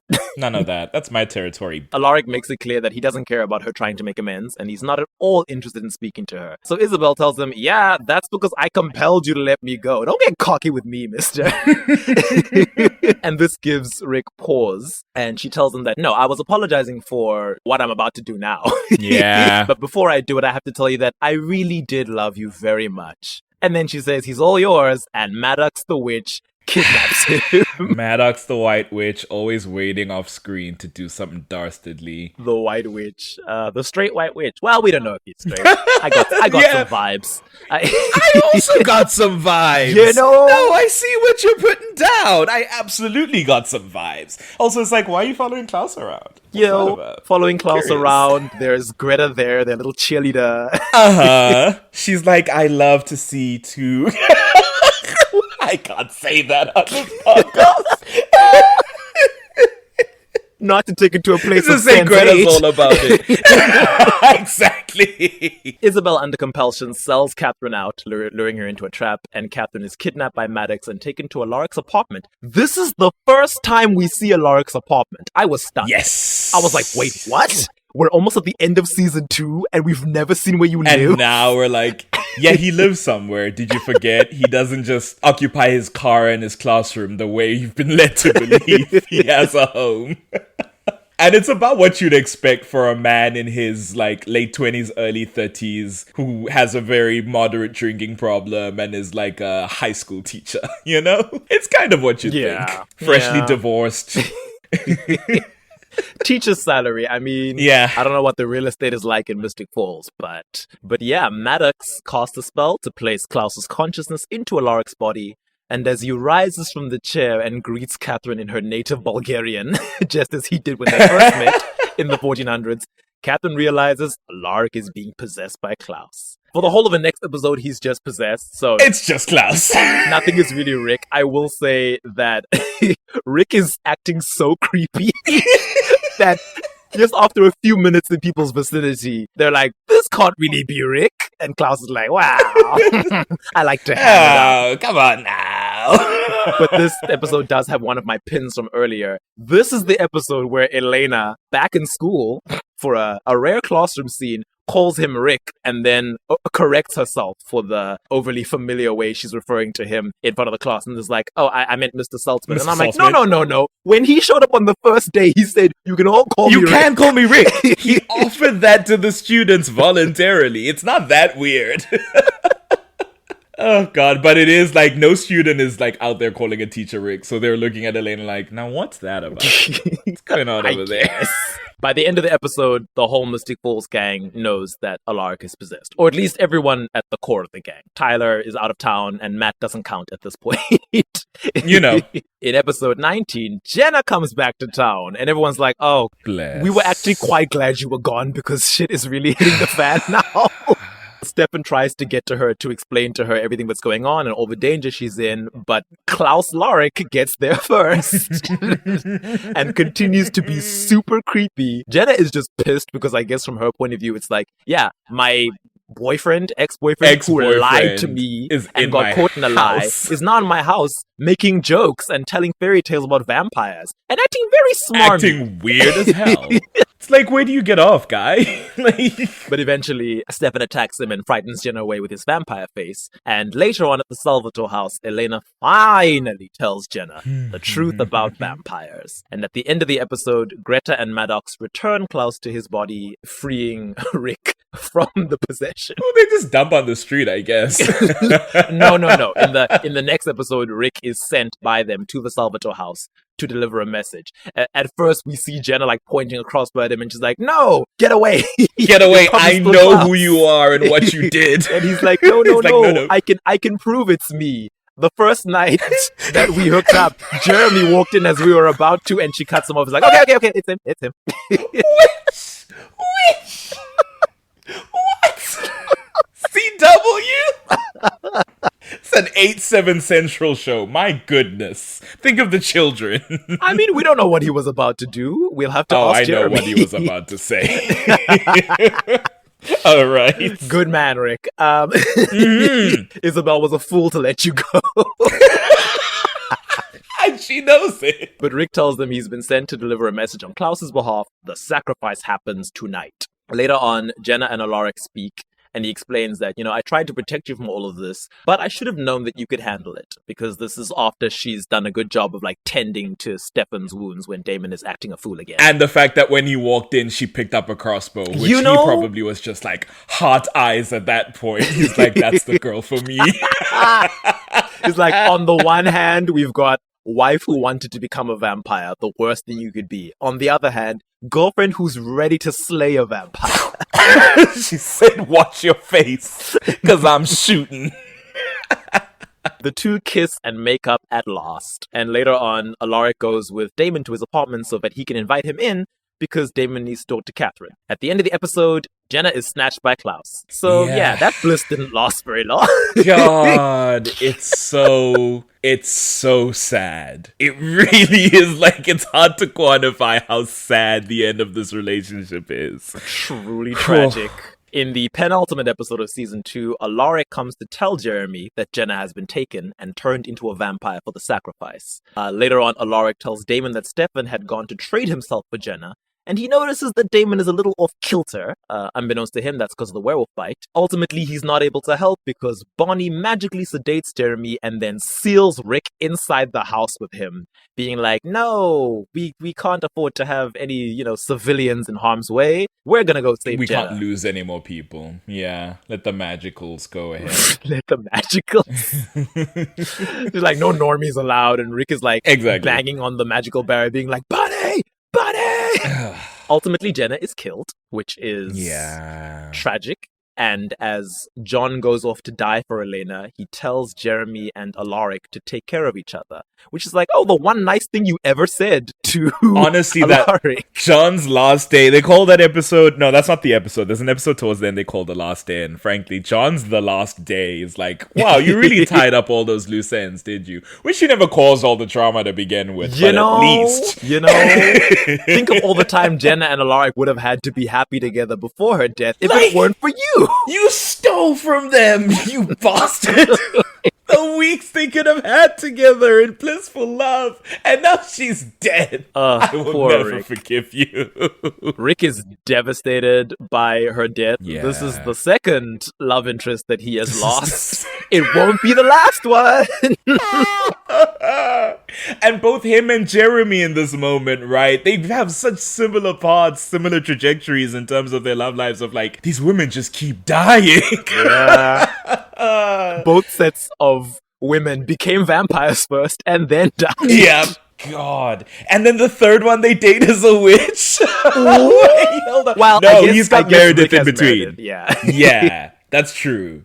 Stressful. Shame. Rick leaves a red rose on Jenna's grave at the Oh. funeral for Jenna and John. And it's no, they tried so hard. They actually worked really well together. And as much as I was a fan of Joe and Rick, I'm like, damn, Jenna and Rick, though. Yeah. What could have been? No, as someone who's hugely a fan of Rick and Joe, Rick and Jenna were the original, this is a really, healthy, caring, adult relationship. All the teen drama that goes on in these shows, I'm like, these guys over here are suddenly looking back who I'm interested in because, I'm the age that they are, so I care more about what's going on with them. Very mature. Yes, exactly. I feel very similarly about going from Stefan and Elena to then Stefan and Caroline, where it's I very much like the later relationship, but that first relationship is whoa, Back when the writing was good. Oh. In the final episode of season 2, Rick is drowning his sorrows at the grill. That'll become a much repeated line. Yeah. And Stefan phones to ask for his help. And he's like, no, I want to mourn. But he's like, well, your bestie, I guess, after the season we've had, your bestie Damon is dying from a werewolf bite. So Rick agrees to help. He shows up to keep an eye on Damon while Damon wastes away in the Salvatore cellar. And Damon tries to goad Rick into mercy killing him. He's like, Jenna's death was my fault because, as we know, it was Damon breaking Klaus's rules that led to Jenna getting snatched. But Rick says he doesn't blame Jenna's death on Damon. So then Damon adds that, well, I turned your wife Isabel into a vampire. I bet you really hate me for that. And Rick is just like, okay, I'm not indulging you in this nonsense. I'm not going to give you the satisfaction of rising to this. Thank you. So Damon vamp rushes at at him, choking him through the bars and asking him to kill him. And Rick is just like, screw you, and sedates him with the vervain syringe. Hell yeah. Hell yeah. I hope you got a little satisfaction out of that. He doesn't do much for the rest of the episode except calling to warn Jeremy when Damon is out and about, thanks to Liz Forbes unwittingly releasing him. He is phoned by either Bonnie or Caroline after Liz Forbes accidentally shoots and kills Jeremy. And Bonnie's like, I know what to do. Caroline's blood can't heal him because he's already dead. Pick him up with your strong vampire hunter, You're 6 foot 2 strong. arms. 30-year-old arms. And take him to the 100 Dead Witches house. Which I'm like, Stephen R. McQueen, tall guy. Yeah. Probably very heavy. Yeah. So good on you, buddy. I mean, that's very impressive. Because it's like Jeremy is tall, but Rick is the tallest of the cast. So the image of him carrying him, it still does feel like Jeremy, this kid that he's holding in his arms. Yeah. And he says as much when Bonnie's communicating with the spirits of like, bring him back, he's just a kid. Yes. Yes, he's there. So, I yeah. forgot that he's there when she resurrects him. The witches are like, no, this is against the rules. You've already been pushing it lately, Yeah. girl. Stop wasting our magic on these random white boys. Like, we don't care. And he's like, tell him to shut up. He's just a kid. It works, and she brings him back. And later on that night, Rick overhears Jeremy's cute little video chat with Bonnie, and the day after that, and the day after that. That moment is very important because it sets the tone for the next season where it's like, he was about to leave. In that he got Jeremy home after being resurrected. Elena's at the Salvatore house with Damon in his final moments. And he's like, well, okay, I've made sure the kid's safe, but like, I have no reason to be here anymore. My girlfriend, who is the reason I was here, is dead. So I guess I'm going back home to my apartment. And when he tells Jeremy, yeah, I'm going to head out, and Jeremy's kind of like, okay, well, cool. I guess I'll see you. And he's like, damn. Do I just leave these kids by themselves? I can't do that. And he very smartly, because they're speaking bro to bro, as you know, but like Clark's Jeremy's clearly sad that he's gonna leave and is like, maybe I'll stick around a little bit just to like, hang out or whatever. And Jeremy's like, yeah, okay, cool. Yeah, sure, whatever. Do what you want. Yeah, I do like that in that moment. He's like, yeah, if I leave right now, Elena's not even here. This poor kid's gonna be alone in this house where several family members have now died. And like he said to Jenna at the beginning of season 1, or at least his entrance into season 1, he's like, yeah, I understand the trauma of losing someone that you love so suddenly. I'm sure he felt awful having to be in his empty marital bed after Isabel disappeared. But also because, I don't know if they speak about it, but I get the sense that his parents died when he was younger, right? Because it's like, they talk about him drifting around, he goes to Duke, he's having all these issues. It doesn't seem like his folks are around anymore, so... I assume they aren't. It's not like he ever references going to visit them, even when he has kids. Even when he has kids, where it's like, yeah, the grandparents would love to meet their grandchildren. It doesn't seem like his parents are around anymore. And he says as much that he used to be a Jeremy, so that sense of like, I can't have him go the way I did or I could have, Yeah. I like that. But that's where we end off season 2, with Rick sliding headfirst into that parental role. Yeah, for better or worse, bless his heart is in the right place. Which, I joke about how if you're a girlfriend of Alaric Saltzman or a girlfriend of Jeremy Gilbert, you are doomed. But also, if you're a parent figure of Jeremy and Elena, you are doomed. You're getting it both ways. I'm so sorry to tell you, you are not long for this world. Those Gilberts drop dead and those girlfriends drop deader. Because, all 5 of the people who take care of them while they're minors end up dead eventually. Rick comes back, but... Yeah, but it's counted. He's dead, and he's dead for a while. Season 3. I know I often make references to The Summer of Love. This is probably the opposite of that. It has been... the summer of grief. The summer of grief, the summer of strife. Everyone is still reeling from Jenna's death, and I guess we're going to pretend like John mattered too. Yeah. Just a little. Just a little bit. And Stefan is still missing. He's gone off with his boyfriend, Klaus. And how Rick slots into all of this is that naturally at this point Damon has been solidified as his best friend.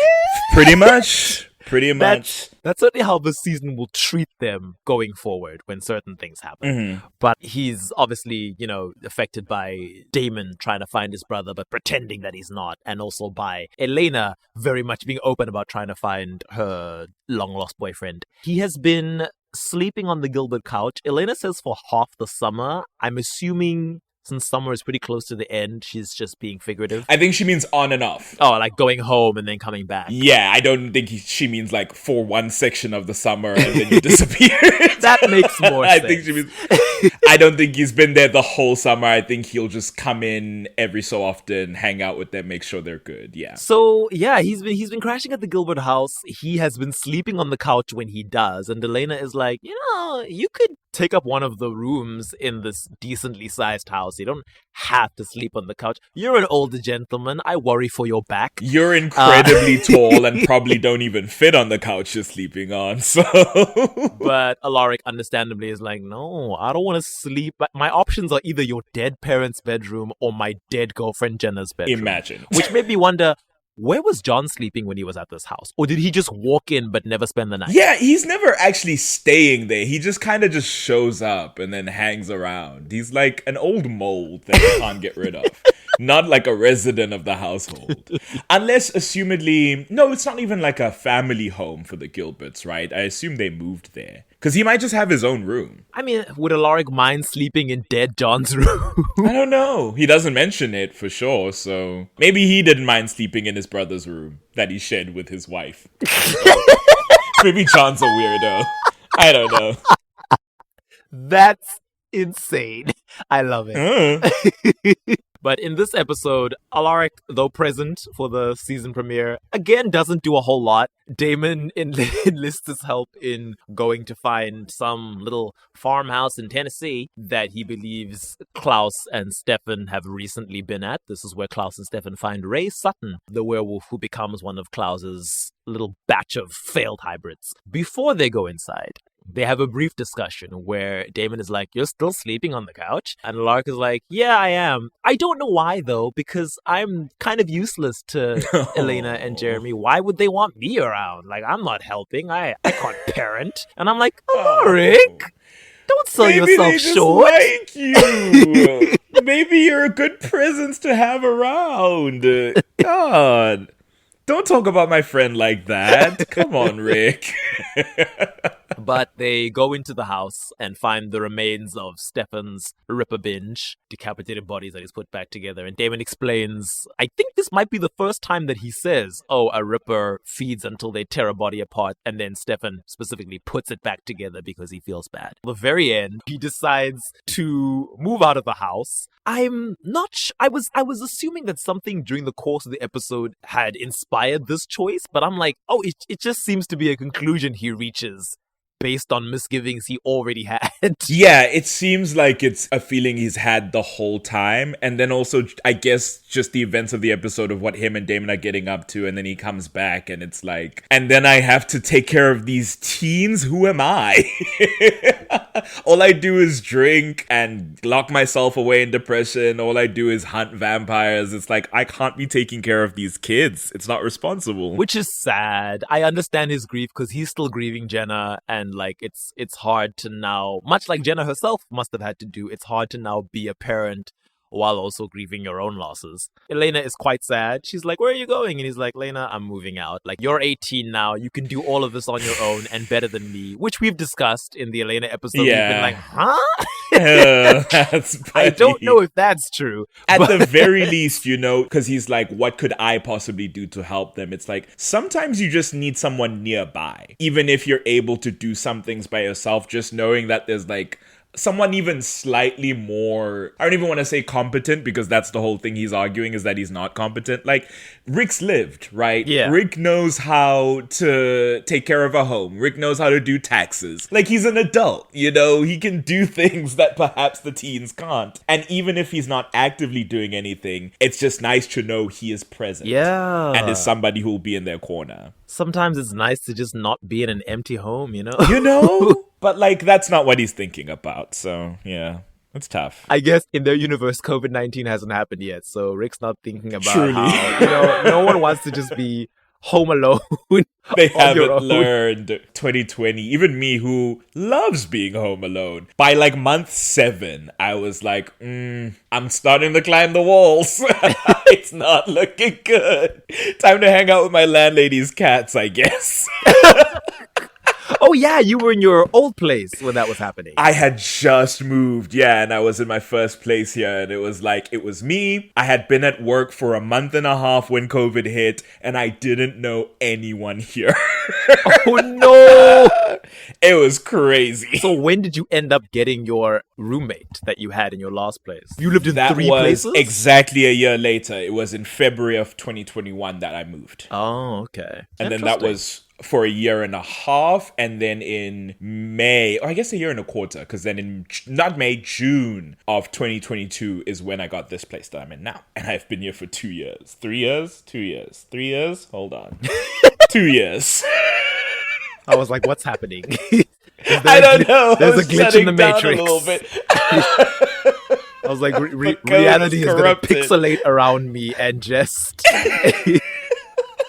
But that is it for Rick in the debut episode. It's sad because it's like, a drop in the ocean is playing. Ugh. Everyone is very sad. I've mentioned it before that the only people having a good time at the end of this Are episode Caroline are and Caroline and Tyler. Which, Everyone good else for is them. They're struggling. always having a good time, those two. In the next episode, we get another awkward Rick is barely dressed Yeah. scene. This one's a little less awkward because Elena's on a mission, right? So she's like, I don't care. But it's very much just like shirtless, answers the door, and Elena's like, Rick? And he's like, starts putting himself together. This is the first time I think we see Rick actually having a hangover, because everyone's always like, oh, he drinks too much and he's like a functional alcoholic. And I'm like, all right, he's at the Mystic Grill most nights, like all the rest of the people in this town, including those of you who are underage. It's not. No, season 3, it cements it. Because even in the first episode, when they're showing Elena running around getting the house ready, Rick is off a night of drinking because he's trying to figure out how the coffee machines work. He keeps pressing things, but nothing's working. Elena comes in and presses one button and it goes, and he's like, oh, thanks. And he's got the like dazed, groggy look of someone who is hungover. So I mean, looking good. I'll excuse it because his girlfriend just died. His girlfriend did just die a couple months ago. That is true. A death for which he feels somewhat responsible. It's that silly survivor's guilt that real people and also fictional characters often have when it's like, what could you actually have done, though? Because Rick is like, oh, no, I wasn't there because Bonnie sealed me inside the house. I couldn't help Jenna. And it's like, what would you have done against Klaus, the original? Could have tried, right? That's always the sense you have of like, I could have tried something. It's not a rational feeling, but grief rarely is. Yeah. Elena, as you said, she's on a mission. She's like, wake up, Rick. Get your shit together. I have newfound verve. We're going to go find my man. Alaric, interestingly, is like, Elena, I thought I made it clear that I'm like done with all of this. And I'm like, well, no, you didn't. You just said you weren't going to stay with them anymore. I didn't know that you were now done with the supernatural. That's a different conversation. He says in that first episode, he's like, I'm done with all of this. Like, I can't deal with anything right now the way I am. And she's like, hey, it doesn't matter if you're checked out, I'm not checking out. So you better help me now. Or if no, she doesn't even say help me. She's like, give me whatever information you'll find because I know you were looking this up. I'll go deal with it. And that's when he goes, okay, fine. I've got to be a responsible adult right now. So Alaric tells her that Klaus and Stefan have been tracking werewolves, which is what he and Damon had dug up previously. And Elena's like, cool, let's go. He takes her to the woods. There's like a river nearby. Are they still in Mystic Falls? I've never seen this river. No, they went to Smoky Mountain, Tennessee. This is when Elena asked Tyler, where are the werewolves in Tennessee? And he points out this mountain. So they're by a creek or a river in Tennessee at this point. Okay, so just fully went on a road trip to another state, arrived there same day, backpacking through the woods, and Elena jokes that, oh, let me guess, you were a Boy Scout, Alaric. Which is probably true. Probably true. It would make sense. I mean, these vampire hunters, they gotta tie knots, vervain-soaked ropes and whatnot. They know how to move through the wilderness. And it's like, he's showing her some of his vampire hunting weapons. It's like a shadow of what's to come later on. He shows us this Wolfsbane grenade that I guess he's the inventor of, because previously people were only using Vervain grenades. Yes. He adapted, improvised, overcame. Bear Grylls, he's really in this mindset right now. Love that for him. And as he hands Elena a weapon, she's like, well, let's trade. I'm going to give you this Gilbert ring in exchange. And Rick is like, no, that's John Gilbert's ring. Ew. And she's like, yeah, but, I want you to wear it, for protection. And he's like, no, John Gilbert gave it to you. And she says, yeah, I'm the doppelganger. It's not going to work on me because of that unfair rule. So why let it go to waste? Until I have these children that John wanted me to pass it on to, you get to wear the ring. And Rick accepts the ring. Beginning of the end right there. Yeah, frankly, that's what doomed him. Then Damon shows up. Yeah. Fully throws Elena through the air into the water. It's so unnecessary. I'm like, what if she hit her head on a rock? You crazy man. She could have absolutely died from that fall. Also, Tennessee is an 8-hour drive from Virginia. This was a crazy decision. You see, and she woke him up in the morning and she was already ready. So I'm like, okay, if you were there at like 7, you're getting to Tennessee like 3 late p.m. afternoon. Yeah. And it's the day of the full moon? This is crazy. God, but she's on a mission. A woman on a mission. I can respect that. But because Damon is there and Elena was trying to sneak around behind his back, she realizes that Rick sold her out and told Damon what she was up to. And I'm like, Rick is not usually the one to disrespect her decisions to go off and, have her own missions. But I'll allow it just this once. I'm like, okay, don't make a habit of it. But okay, I guess you're trying to be... I mean, they need the backup, right? Yeah. Like, we're going after Klaus and Stefan, because we now know it's Klaus and Stefan. There's going to be a bunch of werewolves doing werewolf shit. And also, this is the season where, like, I think I said it before, like, because Damon shows up and he's like, thanks for letting me know, brother, because Rick is now his brother, now that Stefan's gone, so there's also that. That's just happening. It's very strange. Damon, however, tries to convince Elena to leave, because he's like, it's dangerous. Also, Klaus thinks you're dead, but, naturally, she doesn't. And the trio go off into the woods and come across a very rabid Ray Sutton. Yeah. Fumbling his way through this botched transition.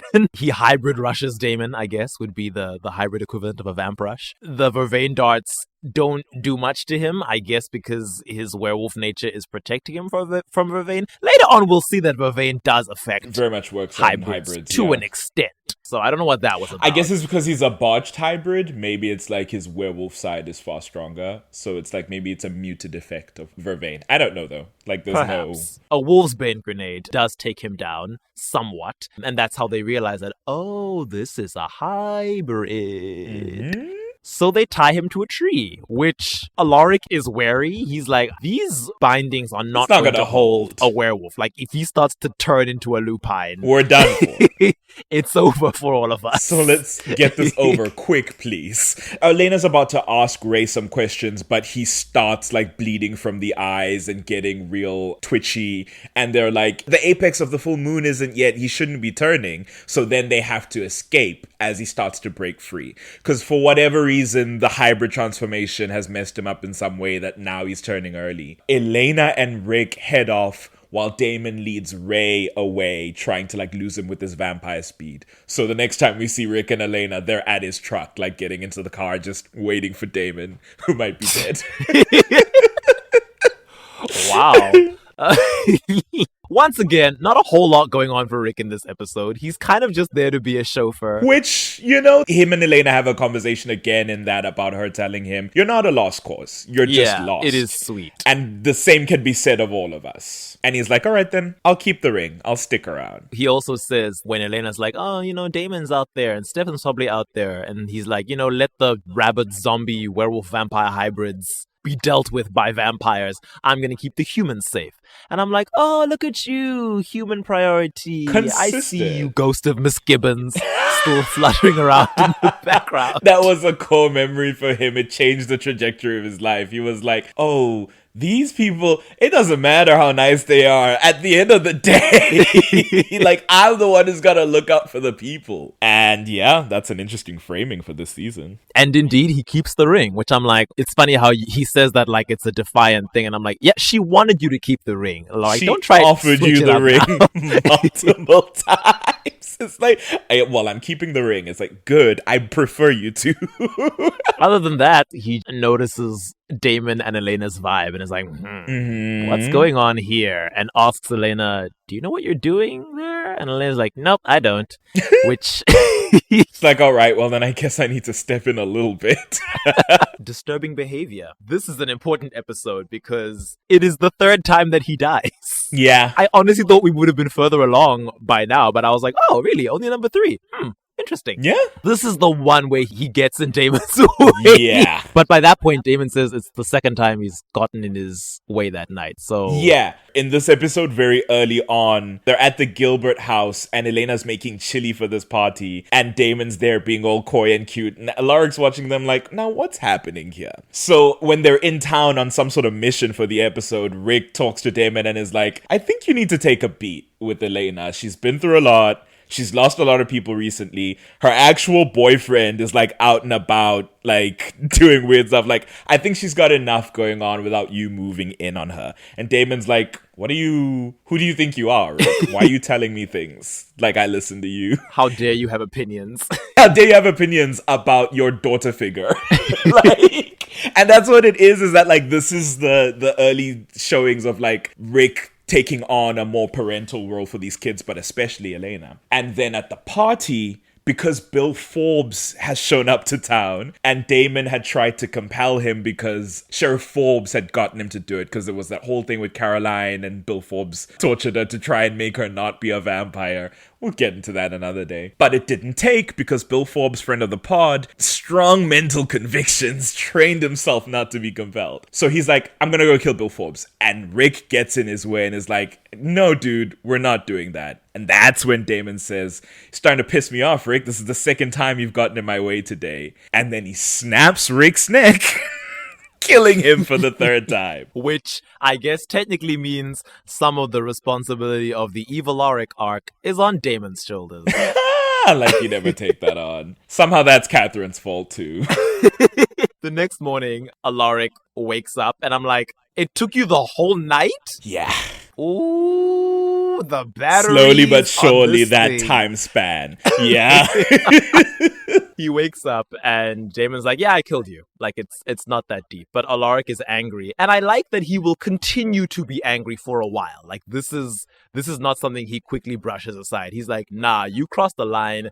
We were friends now, and then you thought killing me was fine just because I have the power of resurrection. Like, it's not okay. He's pissed at Damon for most of the season. I was surprised looking back how long he's mad. And I respect it, because it's like, and Rick says, because Damon's like, get over it, I knew you had the ring on. And Rick's like, you still killed me. That means something. I suppose the bar set by him killing Jeremy and pretending he knew he had the ring was so low. Exactly. That this can only be better by comparison. Damon's like, this is an improvement. And Rick's like, you son of a bitch. Get out of our lives. Oh, yeah. This is in the Elena Buffy arc where he's like, yeah, Elena, vampires will take whatever they want and they're monsters and you can't trust them. You have to have your guard up around them. And Elena's like, stop using pronouns. Yeah. Stop saying they, them. I know you mean Stefan. How many non-binaries do you know in this town, Rick? Come on, be specific. I do like that he has this little, like, I know you really enjoy the Giles Buffy arc of Rick and Elena. I'm always saying to him on Buffy, Giles is her dad. Because our actual dad is a deadbeat. He's so useless. He doesn't even show up to be annoying like John Gilbert. He's just written out of the plot even when it doesn't make sense. Rick is here training Elena. He tells her she's too weak to trigger the mechanism in the little dart sleeve, the stake sleeve. And she's like, wow, don't sugarcoat it or anything. And he's like, it's not a joke. This is some serious shit. We're hunting vampires, girly. You need to be aware. And I guess at this point, this is where suddenly it's like, okay, it's canon now that Rick is like the go-to guy for vampire hunting tips. And I was like, weren't you a newbie in season 1? And then since then, you've been so busy. Like, he's even telling Elena, you need to start lifting weights, put some meat on your bones. And I'm like, do you go to gym, Alaric? Do you have time for gym? Like, this... With dead ex-wives and dead girlfriends and being possessed. And I guess in this past year, he's really had sort of a turn in his lifestyle. He may be a drunkard, but he's no slacker. He's no slouch. Goes to gym with a hip flask on that trip. He doesn't need a protein shake. He's got his bourbon. But yeah, I think in this past year of like, he's been learning trial by fire, this like hunting stuff. And so he's been developing as he's going. He's making his weapons. He's crafting his curriculum. He's not like a small guy. So, you know, I don't doubt that he's strong. They're always talking about like he used to get into fights when he was younger. So I see it. But yeah, it is very like the second year is teaching the first year their lessons. And it's like, all right. The second year. You haven't even graduated yet, my guy. Maybe a fourth year. Maybe a fourth year. But yeah, now that I've actually watched the show, paying attention to that thing, I'm like, you actually interact with Elena a lot more than Jeremy, and I guess it does make sense for her to be your protege rather than him. Jeremy and Alaric do have a lot in common, but not really the vampire hunting stuff. It's more the vampires have ruined our lives stuff. Yeah. And our girlfriends keep dying.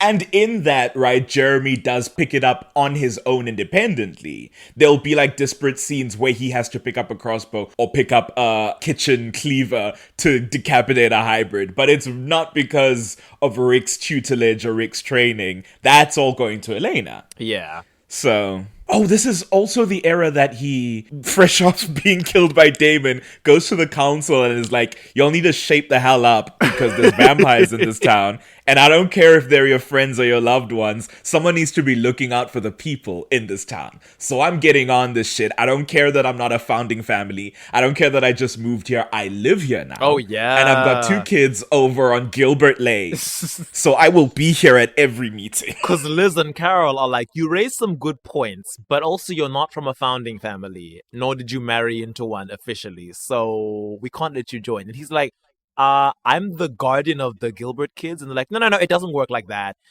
He said, it does now. Try and stop me. I respect it. Which, again, will ultimately factor into some of the stuff that happens during his dark era. The whole, Liz and Carol are on the Founders Council, but at this stage, more concerned with covering stuff up to protect their supernatural children than protecting the actual town. This is also, in this episode, Smells Like Teen Spirit, is also when Rebecca shows up. Oh. And it's like, sorry to interrupt your lesson about Native Americans. They were finally about to pay some due diligence to freaking indigenous people. He's like, we're going to start off the year by talking about this town's original inhabitants. The indigenous Rebecca comes in and is like, no, none of that. What about Vikings? The Vikings, actually, is what we're going to be talking about because we're the central focus, darling. Indigenous What about who? me and my Nordic family? Who came in here by boat and ruined these people's lives. Actually, it's about us, darling. Sorry to interrupt you. I know I'm saying darling like she's ever said that. That's Cole's word. Alaric is like, there's no record of Vikings ever settling in Mystic Falls. Who are you? And she's like, I'm Rebecca. I'm the new girl, and history's my favorite subject. He's like, I don't see you on this roll call on my class register, so I don't know what you want in my classroom. He's like, this British girl just waltzed into my class out of nowhere. It's very conspicuous. He sees that Elena is fuming, and he's like, okay, something supernatural is going on here. I can never just have normal students with, like, failing grades or texting in class. I miss when all I had to deal with was Jeremy and his failing history grade. I've got all this BS to deal with. He's like, where's that jackass file? I miss the days. The next thing that happens in this episode involving Rick is Elena trying to lure Stefan into the range of tranquilizer darts. Elena does her little fake drunk thing while Stefan is watching her, guarding the blood bag, as he says it. She falls off. Did we establish whether we thought the fall was faked or whether she was genuinely a little clumsy and fell off? I think everything about that situation was at her plan. She said, I'm jumping off here because I know he's going to catch me. And she was fully drunk, to be clear, but she did jump off. I guess the easiest way to fake I'm the harmless, ignorant drunk is to actually have some liquor in you. Exactly. A lot of people don't know how to act like their drunk selves. Yeah, they only know how to act drunk the way they've seen it on TV. Yeah. So she falls off the ledge. Stefan catches her. She's all like, I knew you'd catch me. And then as he puts her down, Rick tranquilizes him with several vervain darts to the back. They try to put him into the car, but that's when Vicky shows up. Oh. Ghostly Vicky, iconic with her cigarette lighting the trail of gasoline on fire. Rick isn't able to get them out. I think eventually it's because of what Matt is doing on the other side. After that, he gets them back to the Salvatore house, I guess. He's there when Elena has that interaction with Stefan where she punches him in the gut and shoots 2 stakes into his stomach. Moment. He's like, wow, yes! She went to gym for one day and now she's strong enough. She's put on 30 kilos of muscle. But I like that. I like that proud moment of like, I taught her that. Yes, it is sweet that he was the one who told her physically, you're not strong enough to make this weapon work. And then at the end of the episode, she's like, Stefan, I am strong emotionally. And that gives me physical strength to make this weapon work. Listen, the shit that lets mothers lift cars off their babies, that happens when your ex-boyfriend calls you pathetic and you're like, let me show you, you son of a bitch. You know? Right in the stomach. The next episode, people are being haunted. I guess it truly shows that the Isabel of it all is well and done because she doesn't show up to haunt Rick. Yeah. And I'm like, you know what? Good for you. Good for you, girly. They're having yet another celebration. It's the night of the illumination. What does that mean? I don't even. I think it's when they light lanterns for all their fallen loved ones. And I'm like, you know what? Actually, in this town, with the high rate of death, it makes sense that you would have a holiday celebrating your dead, commemorating your dead. They were like, listen, we're not in Mexico, but we have our own version of the Day Dia of the de los Dead. Muertos. What is it? Dias de Muertes.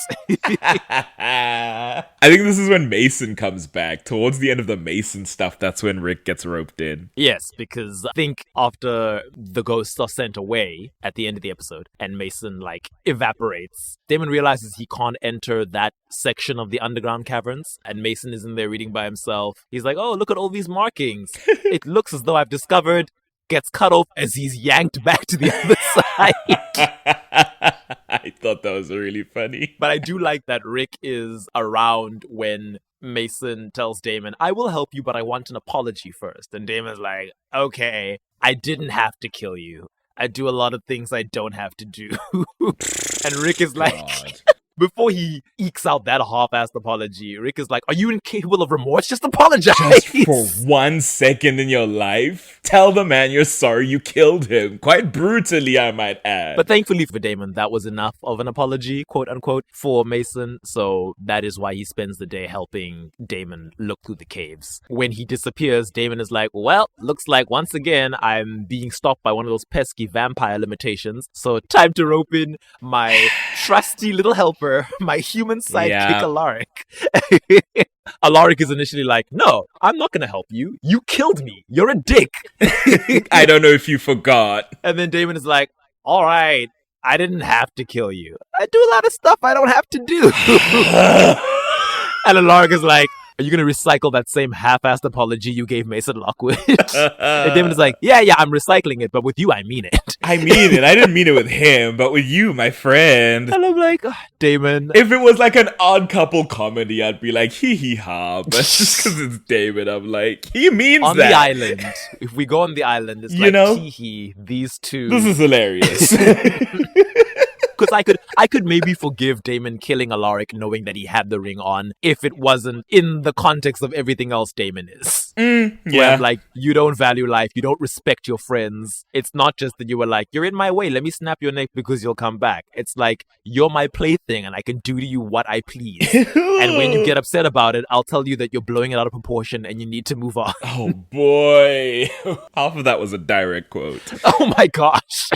But yeah, Rick is the one to go in and see the carvings on the walls, noting the Yes. original family. And that leads us into the episode Ordinary People, where through Rick's historian Indiana Jones digging, and then I think also the conversation that Elena is having with Rebecca. And as you say, he's the learned man, he's the historian. It's often through him that we learn about like all these historical things. It was him going to Duke and finding the information on the lycanthropes and the sun and moon curse. And in a similar way, it's now him who's like, it seems as though whoever carved these ancient figures into the walls knew about werewolves. There were werewolves in this land. And obviously, you know, the belief before this was that, oh no, I thought that the Lockwoods were the werewolves in this town. And the Lockwoods only came here in the 1860s. But Alaric is like, the werewolves seem to have been here a lot longer. I guess this is the first time we're like, oh, much like Twilight, this universe is going the route of the Native Americans were werewolves historically, and which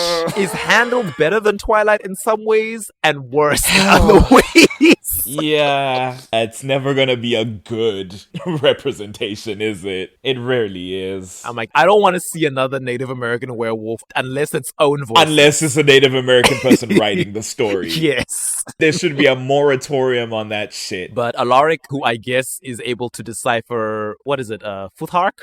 How do you say that? Yeah, the Elder Futhok runes and stuff. He sees the names of these different family members and symbols that mean like vampire and werewolf. And with Bonnie's help, they identify the symbol for witch or a specific witch because it's the talisman that they know belongs to the original witch. I like that he sees the original's names, but we're only shown the names that we already associate with the family. So it's like Niklaus, Elijah, Rebecca, the three we've met, and Michael, the hunter who we've been told is going to be able to get to them. And then it's like, well, now we know that apparently they're all related. They realize that these people and these names have been here long before the founding of Mystic Falls. So I guess, Alaric, Rebecca was right when she walked into your class and decided to school you on the history of this town. Yeah, take that, Alaric. The Vikings were the native people. Oh, no! Falls, Virginia. I mean, you know, Yes. Ansel, the white indigenous people of Mystic Falls. I want to rip out my hair every time I have to think about that family. Ugh. But Alaric, much like before when he photocopied that Gilbert journal, he snapped some photos and like, let's go study and decipher all these things elsewhere because we're not going to stand in a cave all day. Through that, they decipher at least part of what the history of the originals is. It's certainly them who figure out that Klaus killed the original witch. At this point, Elena has learned from Rebecca that the original witch is Esther, mother of the Michaelsons. Is that all Rick does today? I guess it's largely about the Yeah, he's Michaelsons. just Indiana Jonesing. Damn, Rick. Yeah. I mean, couldn't have done it without you, but... No, absolutely not. He's very integral to the group, just in the background. I guess at this point, they also believe that all the white oak, except I guess what Michael turns up with, is gone because they see the symbol depicting the white oak tree being burned to the ground. But they will later learn that that is not true, which leads us to the New Deal. Yeah. Yeah, Ooh. this is the one. I think he tells Elena that, like, okay, so Jeremy's struggling at school all of a sudden. I don't know what's happened. Ah, yes. And then they're at the grill at some point and they're like, we're looking for Jeremy. And they're like, Jeremy Gilbert? I fired him. He missed like 2 shifts. And it's like, whoa, where did all this trouble come from? Alaric's starting to get flashbacks of that jackass file, and he's like, oh no, Yeah. the troubled teen is back. History repeats itself. And then later when they're at home talking about other stuff, they're like preparing for like a family dinner. Jeremy comes downstairs and is like, I'm off to go hang out with Tyler. Peace out. I'll see you guys. And they're like, why don't you just sit down with us for a little bit, eat some dinner with your family? And I think that's when he's like, Tyler's waiting right outside. And they're like, we don't trust Tyler. We've discussed in the Tyler episode, but they're like, we don't really trust Tyler. He's been acting kind of weird. And Jeremy's like, okay, cool. Come inside my house, Tyler. Inviting you in for the first time since you become vampiric. And they're all like, Jeremy, what did we just say? Talking to a brick wall, I tell you, this kid is gonna run me ragged. It's really such a weird, like, domestic situation in the middle of all this vampire drama. It's kind of funny. I guess at this point, Tyler has already managed to swipe Jeremy's ring, and Jeremy is compelled to walk out into the street and almost get hit by a car. Rather, he swiped Jeremy's vervain necklace, and Jeremy gets a call. So where is the ring at that point? Oh, he puts the ring Jeremy down. takes it off and yes. puts it on the counter. And then Rick and Elena turn to see it and are like, hello? Where has he gone? And then they head outside. Before Jeremy gets hit by the car being driven by a hybrid, Alaric shoves him out of the way, takes the impact himself. So bold, so wonderful. Because I'm like, you don't know that it wasn't a compelled human driving that car. So, you might have died properly too. He did that, no question. And while Elena is relieved to see that he's wearing his ring, for the first time, the resurrective effect is truly botched. He comes back to life, but his grotesque injuries of being hit by a speeding car are still there. Yeah. Like, he's in pain, coughing up blood. He's scraped and they're like, whoa, wait, huh? Yeah. What's going on here? This isn't usual. This isn't normal. His shirt is soaked through with blood. He looks like he doesn't know where he is. And then he starts coughing up and collapses. It's crazy. I don't really know why the ring didn't heal him fully in that moment. But I suspect that the reason that the ring was taking longer and longer to bring him back is because, as we later learn, the ring apparently makes your astral form on the other side appear further and further away from your body. And Esther tells us that she was giving him some little private lessons on the other side. Just holding him back after class a little longer every time. It's like, Mrs. Michelson? She's like, no, sit down. And it's perfect because we learned that you have no memory of what happens while you're there. I guess she clocked him the first time. She was like, oh, look, this dead man killed by one of the vampires in Mystic Falls. A vampire who killed his vampire wife who broke his heart. Then it was look, like, oh, he's there back. he is again. Yeah, that's interesting. But yeah, the thing about the healing is the only wrench in the works there. It's obviously a signifier to like something has gone wrong. But even as we go into that next arc regarding the ring, that doesn't seem to be the bit that's off. Nothing about his physical self is affected by the ring. I don't know. We're just never told. It's strange. And it's not like, because the ring is only supposed to work for supernatural beings, so maybe somehow that was being affected. Because I'm like, but he's not supernatural yet. Like, right. His psyche is being split, but it's not making magical. his physical form magical. Yeah. I don't know. I guess that was just the writer's way of showing that, something's wrong. Something, So just a visual. Some corrupted file on this ring. After this, we then go into Rick's little Heart of Darkness era, the mysterious murder mystery serial killer era. But for now, we will break it there. It's a good place to stop, I think. This is the transition point for Rick, and the back half of the season for him is not a fun time. All right. Thank you for listening. If you have any questions or thoughts, you can email us at animalattackpod@gmail.com, or you can tweet us at animattackpod. That's at ANIM Attack Pod. You'll find our link tree in the bio, which has all of our online stuff. Till next time, bye. Cheers.